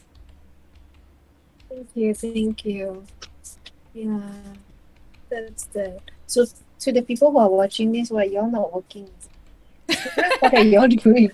Expose all you guys. Probably Yeah. quote unquote work from home. Oh, yeah, that's true. Sometimes it's nice to have like play something like that to in the background. Oh yeah, I do that all the time. I always watch like yeah, Mm. I know you say like watching series is like a waste of time, but usually when I do art, I actually put a series in the background, but it's not something that I have to you know concentrate Oh on. no, no, no. what I mean is watching series only is a waste of time. I have to watch series and do something Ah, else. yeah, yeah, So yeah. I don't Okay, feel yes, yes. guilty. I don't feel I feel guilty that. about I feel that too. I do watch. It's just that, but then I realize I'm not really concentrating because I'm doing like other things at the same time. And I'm like, why? Because, and I think with social media, that just took away the ability to concentrate on things. Mm-hmm. Mm. Yeah. It is what it is already. Especially like with Instagram and these reels, the YouTube shorts, the TikTok, very Have you actually produced a reel yet? I have. I have. How do you feel about it? Well, I definitely had the same feeling as you, like, oh, am I like contributing to the short capacity of Attention.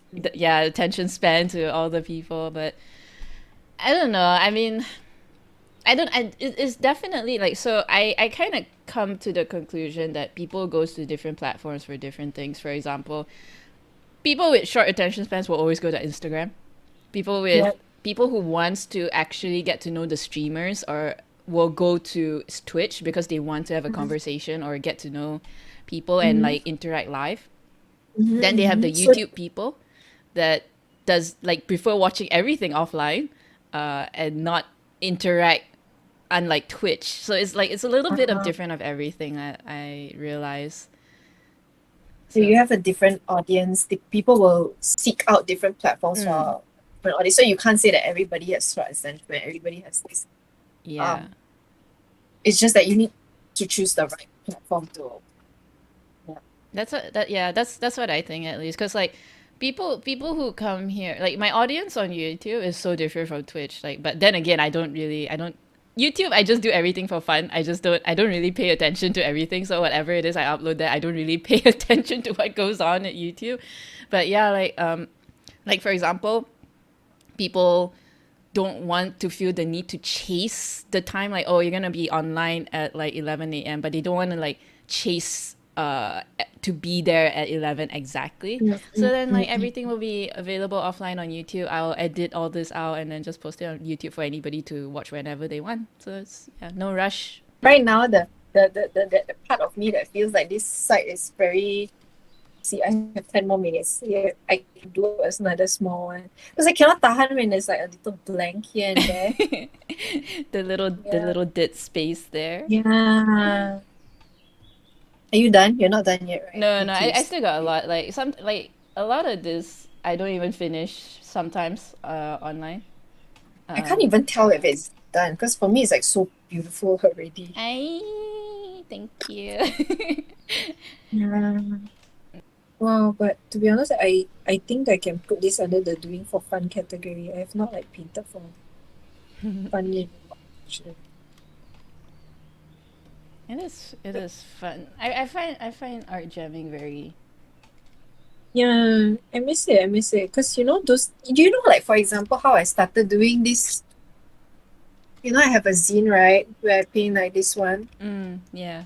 So I started from an art jam. It's on the 1st of September. I always remember that day.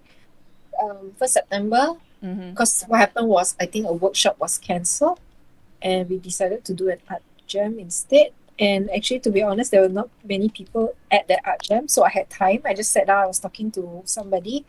And then I ended up painting one page and I realized, hey, I can do this. Let's try doing this for the next 30 days. Mm-hmm. Obviously, I didn't complete all of them in September. I carried on for Yeah. until I finished 30 pages. I made that commitment and I did it anyway. Um, But yeah, so sometimes a lot of things start from like things like that. Yeah. We're talking to people, I new things. actually the Mhm. first time I saw you, I understand. I was actually like very I wasn't really at the time. Actually, I feel like my ability to socialize has grown so much more.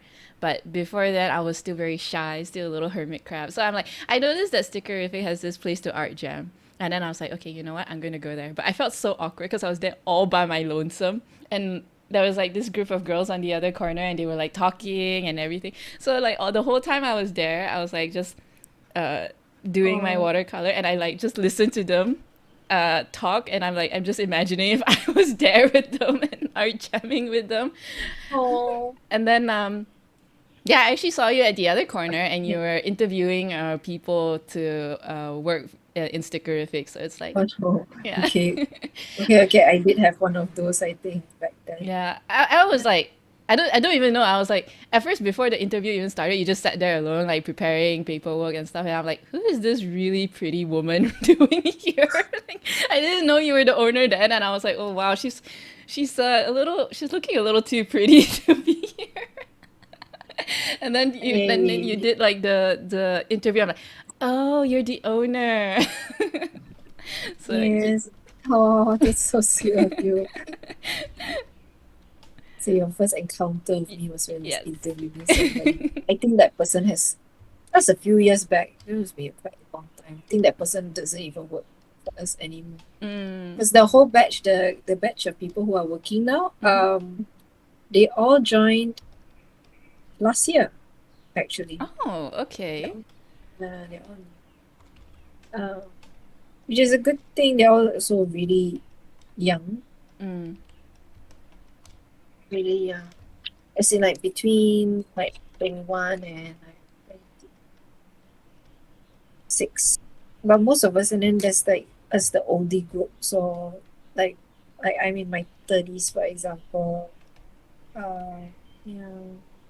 But it's okay. It's good to get like a different perspective on things. Like people, different generations see things differently.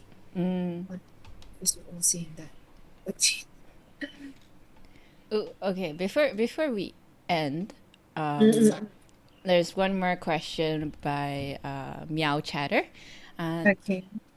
so when you face social media, do you get any funny or weird people tagging you, and how do you handle those people? As in like what do they tag us in? Like if they tag us on their spam accounts, or actually we get a lot of people using our account as they tag our accounts and our use our hashtags for their own businesses that Oh. are sometimes not sticker related, or they may also sell stickers, but yeah, they're trying to tag on usually I don't, it doesn't really bother me, or sometimes I'll just like block them, or oh yeah, why do I keep, if I keep I don't know. We get a lot of requests for. I'm very sorry, people who always make requests for like sponsorships and all that. Unfortunately, not that rich to give sponsorships, okay, all the time. Different people have, okay, now it's not because we're stingy that we don't do sponsorships, but because we know that by doing sponsorships, it doesn't, I have to think lah, how does it, it's a business at the end of the day. We have to see how it benefits our company. If that money I can spend into doing activities for the shop rather Mm-hmm. than to give some, I know it benefits you guys that sometimes you all are running like gala dinners or like events, your own functions. But for us, like having a logo that doesn't really make a difference to us at all. And as a small shop, you can't really afford to um yeah, we just really can't afford, like after paying rent and all that, we just really get by at Mm. the moment. And then also like any excess that we save is to make things better at the shop. For example, we um try to have a better, like in terms of we save the money to move, for example, to a better location and all that. But in terms of negativity, sometimes we get rude people who tell us like, oh, you should donate your money to that you earn for to this charity, for example. Ugh. That's really bold of you to assume that Yeah. I don't give money to anybody. I don't have to announce or shout it out to the whole world. That's Yeah. number one. Sometimes people tell you what to do, or they say, other shops do this. Why can't you do this? And I'm thinking, well, that's maybe what they do is a unique attraction for them, or something that they, if they're doing that promotion, for example, they want you to buy from them. That is the whole purpose. Like, why do you expect us to also do that same thing Yeah. for you? Or, I mean, we have our reasons, they have their reasons. No- So I think those are the things that really upset or annoy us sometimes. Mm-hmm. But usually, I think we've gotten so much of it, just, we don't care. Don't care. I mean, And we take good feedback into consideration. Um, but it has to be, yeah, if we take everybody's feedback, it's just going to be so exhausted. yeah, it is. So learn to separate when people are being trolls and when people are actually trying to be Also, helpful. I don't know. You're so kind to say nice words. Like I'm like, open your own stationery shop, then you know lah. True lah, you do Yeah. lah. It's so easy to do lah. Yeah. See, like I don't know. Like that's the thing. What I feel when I learned growing up, like you assume so many things that oh it's so simple, like why can't they just, why do they have to do like this and like that, and then I tried it myself, and I was like, oh Mhm. wow, okay, I better put my money where my mouth is because they made it look so easy, and I was That's like, the trick. So yeah. sometimes uh I don't want to also give people the illusion that it's all easy because that would be unrealistic. The Mm-hmm. thing is, when everything seems easy, then more people will be inclined to jump into something. But Mm. then when they realize it's not easy, then they give up or fail. So sometimes through education, when you show people, okay, you're not trying to you're not trying to get rid of the competition or show people how difficult it is and turn people off. It's so that you have all the facts, right? You know what you're getting yourself into, that you can make a well-informed decision, and you are less likely to fail actually as a result. Yeah. You get it? Like, Yeah, I get it. I get uh, it. so sometimes, I mean, in my case, I don't feel afraid to, sometimes people are very protective over what they do, like their art style or their skills or their methodology. Like, I don't mind just telling people, because at the end of the day, it's really hard work. It is. You can copy somebody, you can try everything, but dude, and are you really willing to sit down and put in all the hours? You Yeah. know? Yeah, it's not as easy as people think. Okay, so yeah, it's actually 150 already. I know. What am I doing? Okay, okay, okay, okay, okay, okay. I guess that is it. Yes, Thank you so much. everybody commented on how beautiful your your watercolor of the crystals are. One of them was like, "Oh, that's such a good, pretty photo." Oh wait, that's watercolor. Well, thank you. Thank you. Thank you for giving me the opportunity to paint crystals for the Yeah, first thank you time in so my much. life, actually. So this is a very Yeah, it's historical so moment for me. beautiful. Yes, and me and Chat, thank you for your time, for being here and sharing your life's experience. It's amazing. Thank you so much, Elise. I hope you find success in everything that you do. Oh, thank you. You You know, just too. keep doing this. It's nice that you're doing this for the community and also for yourself. Proud of you, and Aw, I'm thank so you. glad to be part of. Yeah, thank you for allowing me to be for you, I at least for one day. So yeah, I can't thank wait to you. like see you in real life and get to hug you in when it's safe. Oh, thank you. And thank you. Elise also brought a sourdough bread to Yeah. us. Thank you so much. I love you bake as well. Thank you. You Okay. take care. Make sure you eat lunch. Take care of yourself and good luck with the I bleeding. will. Bye. Bye. That's all for today. Thank you so much for listening in. If you like this video, please like and subscribe and share it to your friends who you might think might find it useful. I share videos, tutorials, and reference photos for artists to use, so if you'd like to support me and make all of this sustainable, you can do so by pledging over at Patreon. You'll also be able to receive exclusive rewards. I'd like to thank everybody at Patreon who has supported me throughout the years. Thank you, everybody, for making this possible. You can also join my Discord server as I'm trying to create a wholesome community, and you can also get notified when I'll go live on Twitch. All links are down below in the video description, and that's all for today. I'll see you guys in the next video. Bye!